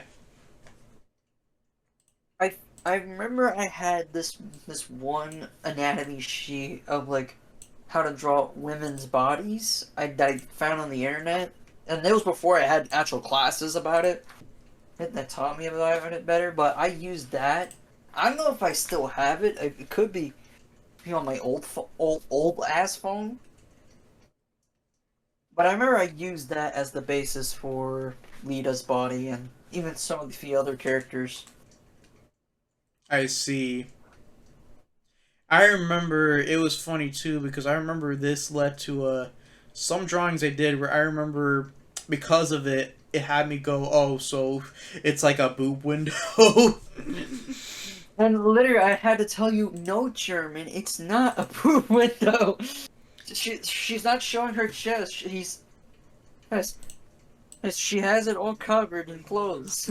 Like I remember shit like stuff like this is like basically a good example of what I mean where like I won't lie, I feel like I told him this when I was working on it, and honestly it was always the girls that I had to be very interpretive with, because I remember whereas the guys Brian would draw very clearly, like I'm like okay I get it, like Franklin Steiner, Damn, his monster. Like I get them. Like I get all the guys. Like I get it. But then the girls, the way he do them, it was very confusing in a way where I essentially had to always be like, okay, Brian, you need to tell me what where you're going for here. Like I'd always have to, those are the parts where I'd always be very inquisitive about. Essentially, yeah. Like I remember that's how it was. And then what Honestly, else? I kind of felt like you had to do this, like that. Like I felt like fucking Walt Disney when I was doing this shit. Like, all right, you had to make it look like this. You had to make it look like that. Like, I never minded it. Honestly, it was just more like I felt like being a student, being like, "Oh, okay, teacher, what am I supposed to do?" Like that's what it felt like to me. Where I was just like, "Yeah, I was just asking you and just making sure I got things right." If anything, it just has me remembering how there was a part of the comic I was working on where I don't remember what part of it was, but I remember there were definitely a few instances in the comic where I had to do it on my own. Where there was a lot of parts where because you were way too busy, I had to basically do it on my own, figuring out stuff on my own. Even when it came to interpretations that, oh, I should have been asking you about it, but then I just go for it and draw it the way I see it. And then you're like, oh, okay, I'll keep it. Yeah, sure, it should stay that way. And I remember, yeah, there were plenty of instances like that where there'd be these changes I do that are because, well, I mean, that's just how I saw it. And I remember even you would be like, yeah, okay, it's really fine by me. Well, let's keep it that way. but Um, then there was also, of I course, know what you're talking about, and we'll get to it. I just want to finish about in general the doing the comic, like interpreting it. It's like a good topic, and then we'll get to like yeah the funny dramatic one where we had a disagreement. Uh, like there was we did have a disagreement over one part, and it ended up being in my favor. Where I was like, no, I want it my way, and I got it my way or the highway. Um, I remember what happened here was so okay. So there's definitely a lot of interpretive stuff, and essentially what I'm getting at with Brian's artwork was there's definitely quite the interpretation to get. I'm not looking at the rough pictures right now, but I just remember by my heart how there's a lot of interpretation I had to do on my part, especially with the girls where I had to be asking a lot, and that's how I learned how Lita is supposed to look. And I did a lot. I guess like another one, for example, another one on my own I did was how do I put this?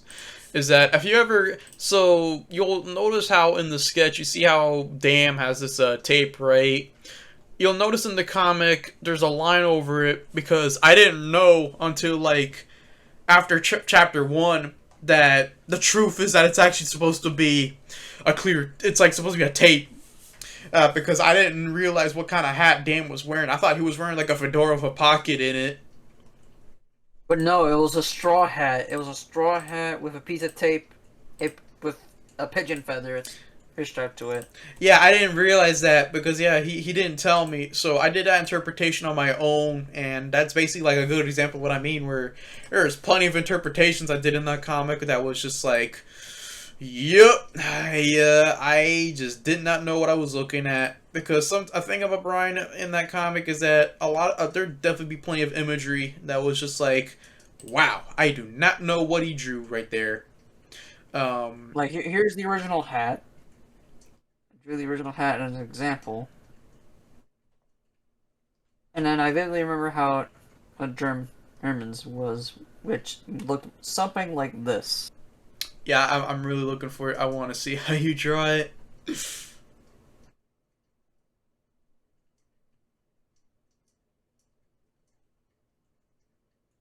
And then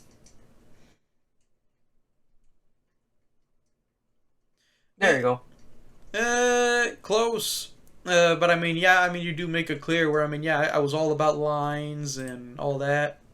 Uh, I remember, if anything, I'm just remembering how it was me who gave Dame that many lines. I remember it was like I remember it was my idea that I gave Dame all those lines specifically. So okay, I knew he wanted a straw hat, and I that's why I did it that way, like the straw hat pattern. But then the pattern you have on is like a uh his uh his sleeper his bloody hell, I can't remember the damn name of the coat.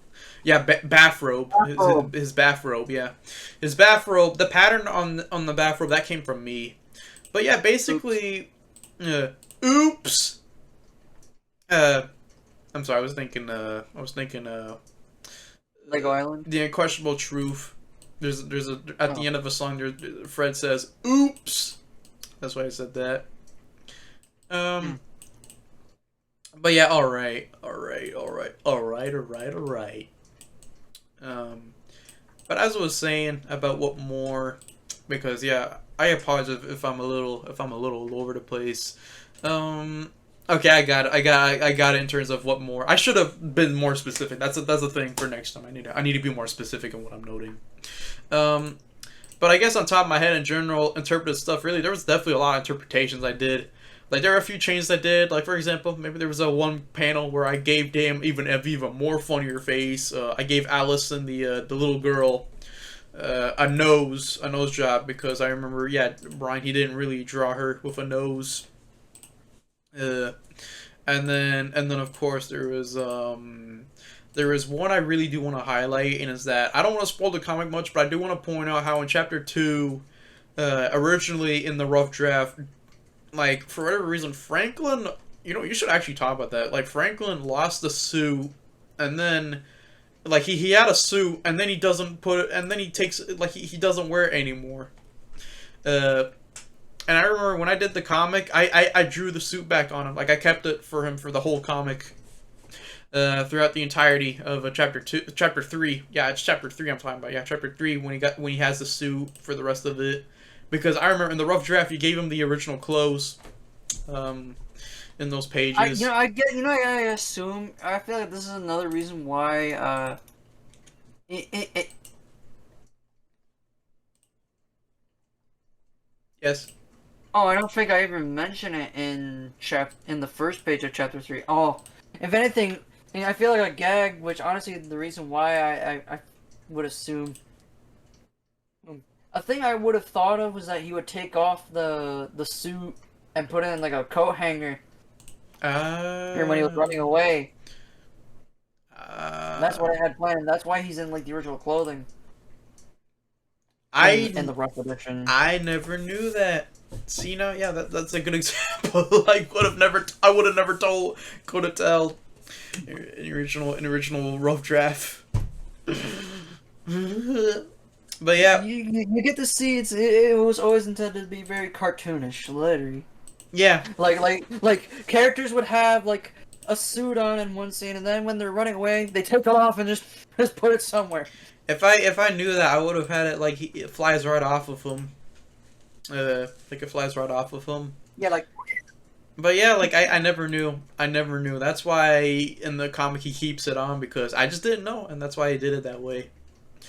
Um, but yeah, like really, I remember like in general, there's definitely plenty of interpretations, and honestly, I'm sorry everybody if it seems like I'm really struggling. Like I can't think of too much to talk about. Like I really want to properly go over this, but like oof, like I don't have too much going on. Like basically, I think what I can really stress anything more about making it because yeah, I think I don't mind just in general talking about eh just like yeah in general it was definitely a process working on it. I think I'll definitely continue in a bit after yeah we talk about the story about when we had a disagreement over Joe. Basically, all I'm gonna say is so it was like later on in the comic. It's like a very later part. I'm gonna say what, but all I'm gonna say is there's this part where there's a specific image that I could never really interpret right, and then I inquired you about it, and then you told me like I'm not gonna really say what it is, but I will say this though that he originally wanted it to be a butt, and then I was like no, no, okay. because almost all I'm gonna say and spoil is before that you do get a butt before it. I'm not gonna say where, but you do get a butt somewhere. Uh, but then I was like, no, no, keep the circles out, whatever. But as I was saying, like I was like, no, no, no. You know what? No. Like after I had to draw that, I'm not doing it. So you know what it's gonna be? It's gonna be a toast. And I remember I just ended up doing it my way since I'm the one doing. Didn't you say it was specifically powdered toast or straight up toast? I remember it was specifically toast. It was like powdered toast in like an oven. I don't remember. I need to look at that, like look at what I drew again. But I remember it's like a toast and everything. It's like a toast. That's what I drew. Yeah, like it's like a toast on a shelf. But yeah, like basically I did that because yeah, I didn't want to draw a butt. Like almost like I said, there is a butt, and I don't want to do more butts in the comic. That's why I drew a toast instead. Instead. And that's why in the final comic you got a toast on the shelf. Like I said, I'm not gonna spoil where. And yeah, like I just prefer the toast. Oh yeah, powdered toast, man. Yeah, okay. Powdered toast, man. See now, I need to watch Ren and Stimpy. That's why the joke was lost on me. But yeah, yeah. Basically, that's a good example. But yeah, honestly, I think like yeah, I should definitely wrap up about anything more about the art itself, and then yeah, I'll go on to music. Is in general going over it. It was definitely a ride where I remember it lasted from so it's technically started in August, but honestly it really only started until November. October is when it really kicked off. I'm gonna just say right now. No, November is when it really started off. Like November was basically the month where it really kick started basically. Like I remember the first few months were basically a fluke. Like they were basically a joke. Like yeah, right, this comic's barely going anywhere. Nah, it was either yeah, it was November. It was November. So I remember October. Like I remember the early months, August and September. Barely much happened. It was only 3 pages a month because well, it just sucked. I didn't like I'm gonna draw it right now. Like drawing on a phone sucks. Like nobody wants to draw their hand on there. Nobody wants to do that. Alright? It sucks. Nobody wants to use it on their little pesky phone. Like it's doo-doo. Nobody wants to draw stuff that way. It's garbage. It's garbage ass. Yuck. I agree. It sucks. I don't like it. I don't like it at all. So that's why I ditched it and was like, yeah, that's like this right here is single-handedly the biggest reason that led to the comic taking forever to happen. So what changed was yeah, I remember what changed was the iPad. Like basically I got the iPad and immediately I got a lot done. I finished chapter 2 quickly and then I worked on chapter 3 in December and I finished it. And I remember like all this time was taking me away from my own comic, so my comic basically went on hiatus. But during this time, I definitely basically, if I describe working on Hellsing, basically became a boot camp working on getting the hang of digital art again. Like it was great doing the comic this way. Like I basically became an excuse to basically get really way better at digital art and stuff. But yeah, it was a good process. Even if I feel like the thing that part of it was like, yeah, but basically basically at times it'd be like, oof, man, that's like hard work. And I remember it was to the extent that I remember, like Brian would always bring it up here and there when we look back and talk about this period. And I remember like it led to me always sharing this clip from the straight not the straight story the Green Mile of like the prisoner. I'm tired, boss. Yeah, I'm tired, boss. Like I remember, I would say that very often every time I finished like a bunch of pages. Like I'll tell Brian I'm tired, boss, because like I'd say that after I go on a break, And I remember in December, unfortunately in December, I got really sidetracked after the 15th. Like, I finished my comic, and then after I watched the movies, I got super sidetracked. Really, really sidetracked. It was really bad. Um, but yeah, I remember like yeah, December. I basically took a break. I watched a bunch of movies, but yeah, like I said, it got really distracted. So when New Year's came, it basically hit me like a rolling ball to just like yeah, oh my god, I need to finish this fucking comic. So I like the kids say, I locked the fuck in and I finished it by January 5th or 15th. Yeah, I finished it by the 15th. Yeah, I remember I finished it on the 16th, and it was so triumphant when I finished it. Yeah, it was so triumphant. I finished it. I remember, if you want to know how crunched it was, I remember doing that last ever page by hand drawing it. My hand was hurting, and then in the morning I did the tag stuff, and after that I was all happy dandy. I was like, yeah, I'm gonna fucking go read some Asterix, and then the news hit that David Lynch died. Oh yeah, and then that's another thing. I remember like Yeah, when I heard that news, it completely changed the entire day. Like at first it was all oh fuck yeah, I'm gonna go do whatever the hell I want and all that. And then when I heard that news, it completely changed the day. And I remember we went from like yeah, we were celebrating and everything to okay, let's go watch the straight story. And yeah, that's what happened. uh, uh, it was oh, you're drawing the farmer. yeah. Yeah, you're drawing Alvin. Yeah, there's Alvin Straight. yeah Alvin Straight, the main character, and then his brother Lyle's the one he's going for. Yeah. Draw that. But yeah, I remember in general the production of the comic. It definitely is an important one for me, where I remember making it, and like I learned a lot from making it.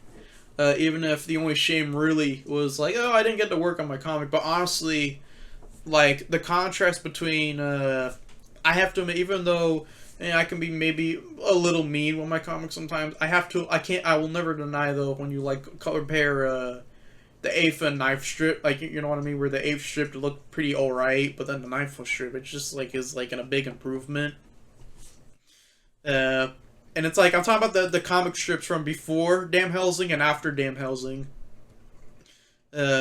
Where it's like it's just a big quality jump. You can clearly see. Oh yeah, I improved. All right. Um, but yeah, like I remember, just like in general, it was a great learning experience. I think anything more because I really want to make sure I get it right. Because after music, yeah, we'll talk about the reception and that'd be like it. Um, but like, yeah, I remember in general. I think what more was like I remember it was you who was really like, oh, we should like make it a more of a all in one. When I was like, it should be like released in parts, and I basically was able to win you over, and that's why when it finally came out, it was like serialized kind of where we had it released over the course of 2 weeks. Yeah. Yeah, and then also I feel like the thing that didn't help was that also Newgrounds has kind of a limit. Yeah, had When a it comes limit. to Yeah, had a limit. So like we had to release it in parts. So that's why I'm really grateful we did that. Sure, it didn't get that much attention, but I mean, hey, I appreciate that we did go for that release schedule where it went from the 22nd to the 31st of January, and that's something I will forever be appreciative. It's actually since we're doing this video, yeah, I still am aware, and it's still kind of BS that man, I don't know why when you look at the damn housing hashtag, you don't see the other comic pages. it bothers me. It still bothers me too. Like when you go to the damn Hellsing sing tag, it's only the first chapter. The rest of it's like the rest of the chapters don't even exist. Do we have to like write something to Tom Philp or something? We gotta tell him about it on Twitter or something. I'm gonna have to send him a messenger pigeon or a messenger owl to Tom Fulp and be like, hey, why is the rest of my chapters not on the tag? Oh yeah, for Explain, sure. fool. Oh yeah, for sure, we'd have to do that. But yes. Okay. I Alright. guess any more I would talk about would also be. Is there any more you wanted to say, or we're Okay. getting to the reception? We're getting to okay. Anything more I can think of regarding the let's see now. I think anything more I could say regarding the okay. Yeah, I think what more I could say about the production is, simply put, it definitely was a tumultuous experience where I was doing it pretty like on and off. I remember like it was basically, it lasted for a long fucking while. I remember for sure. Uh, like it was like Mama the Mia the Bazzano. Like I was working on that fucker for quite a time, and it was worth it. It was basically like tumultuous, and I remember just like working on it. I even would tell sperm donor a bit about what I'm doing. Like yeah, I told people about yeah, I'm working on this. I'd show them like a snippet or two. And yeah, it was definitely a great experience that I'm definitely happy that yeah I did that, and yeah, like I learned a fair bit from it. But yeah, honestly, I can't think of too much to say. Like I'm gonna just quickly look over. Like yeah, no, I don't think I have too much to say. Like really, like I said, there's definitely a lot of great stuff I enjoy doing. Like for one, I liked playing with the grayscale because it was him, Brian, that was like yeah, I do like a grayscale, and I was like yeah, okay, I'll have a great color palettes, and I played around with that a lot. It was really fun. But yeah, like basically, I enjoyed doing the comic, and yeah, like it was a good experience. Even if I would say this though, and say that if me and Brian ever did a comic thing, I would prefer we create a proper original one, or like we do like an anthology or something. Like basically, I'm saying like I don't Oh like yeah. for like if there were more damn Hellsings, I'd rather Brian really does it solely on his own. Oh Uh, yeah, certainly. Like it's not like because if there's one thing I have to say, hey, if you have your friends involved doing comics, make sure if it's stuff that you want to do that's brand new and not drag your same friend to do the same thing. Like, all right, German, we're gonna do damn Helsing book 2 and 3. You come with me. if No, anything, if I had no. to describe it, it's more so what I'm getting at is I'd rather when you drag your friends to do a comic, come up with something new with them rather than work on this comic idea of mine. Like no, I don't want to do Yeah. that. Like I want to do more of a essentially what I would advocate for, like a asterisk. Asterisk is an idea that Reen and Albert they come up with it together. They came up with it together.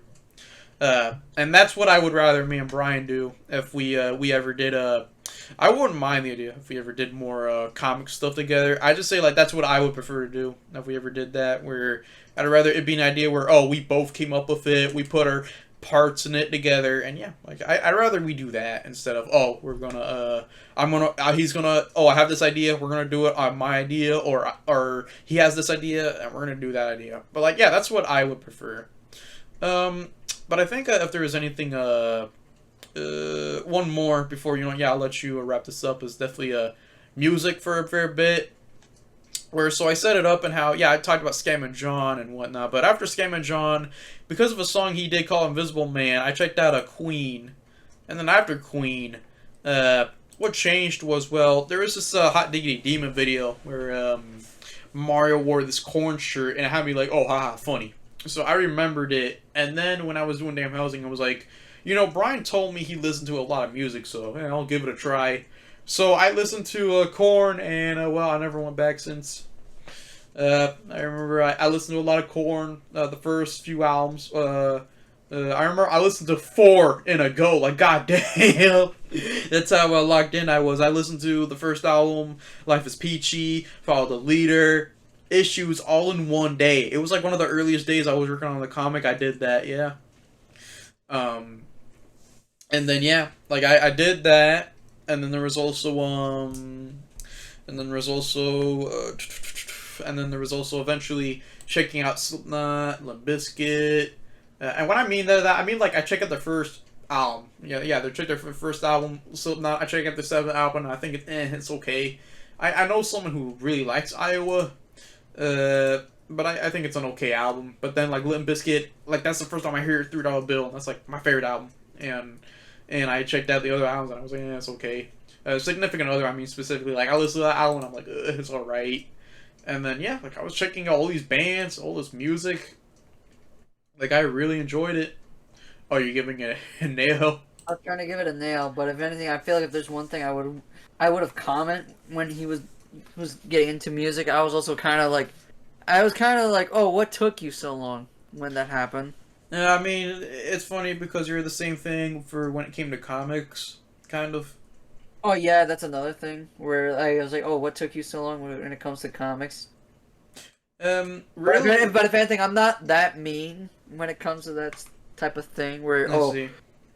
because if I was like that, like, oh, what the fuck took you so long to get into this shit, and you bullied me over it, I was like, no, I'm not like that. I have Yeah, to be a complete dick if I act like that. yeah, that's probably what some YouTubers would do. But as I was saying, was just basically, I mean, yeah, like the gist of it is just, well, yeah, yeah, I remember in general, it just took me a while to get into some of these things, mainly because of the circumstances. And well, since when these opportunities opened for me, that's when, okay, I'm into it now. Like music, I got into it because I had a reason to listen to it, and I got into it. Comics, I got into comics because, well, I just had a reason to, and that's why I got into it. And yeah, that's why I'm interested in those things now, and still to this day, yeah, I like them. It was funny. I was thinking of doing a speech bubble, but yeah, thank you. Um, but anyhow, yeah, I remember in general, like, yeah, I remember how, yeah, music overnight just, yeah, I became more interested. Although I did skip over one big part of it though, and it was that before Korn, I did my the first ever new metal thing I listened to was Linkin Park. That was the first ever one, which I guess the last one for this big dropout. We got to do the yeah, fuck it, let's end it with we started with actually on a second that I'll end it by drawing Dan myself. I need to draw him more. I was gonna do the soldier from Linkin Park, but nah, never mind. I've done it like a bunch of times. If anything, what if you draw damn and then I draw oh damn myself? Uh, where Like would the you? two damn. All Oh, right, I'll. oh, okay. All right, so let me just see here. Um, but yeah, I don't know what more to say about music. But yeah, I was just basically getting into how yeah, music, uh, it yeah, Try to use. I got more into it, and yeah, I enjoyed it quite a bit. Yeah, and yeah, it was great getting into it, and yeah, I still like music, and yeah.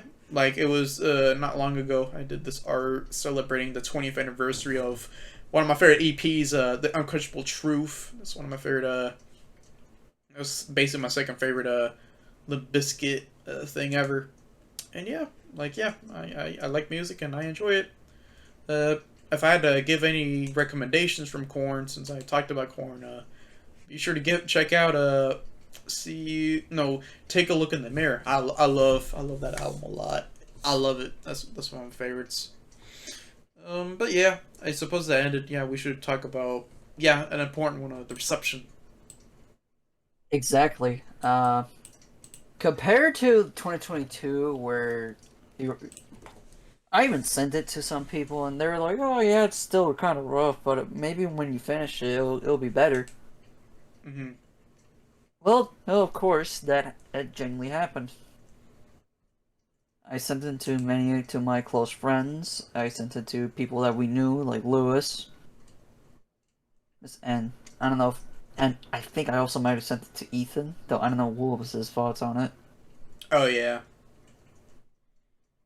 But I feel like a very important thing that happened, and it was kind of an out of the blue moment, and that would be I sent my comic to Peter Bagge. Hmm. Which how it happened was because, like, since his German mentioned Spum Donor, I loved his videos about hate, and because of that, it was the reason why I got into the comics and read through the entirety of Neat Stuff and the Seattle stories of hate. I still haven't finished the Jersey stories. Oh And then, yeah. like, I decided to shoot Peter an email, and I told him, hey, I've been recently enjoying your work. I've been familiar with some of your work through, like, the kitty stuff that you did, like the Kids Next Door comic, and this one funny little comic you did for a Plants vs. Zombie comic, which is pretty funny. and I vividly remember I did send him the comic, and surprisingly, he did enjoy it. And I vividly remember this quote that he told me. It was pretty funny yet crude and kind of ironic, since most of the comics he does is kind of like that. Yeah. So yeah, I actually try to reach out to him more. And anymore was that I'm surprised that many people, especially my friends and even family, actually did enjoy the comic. Oh yeah.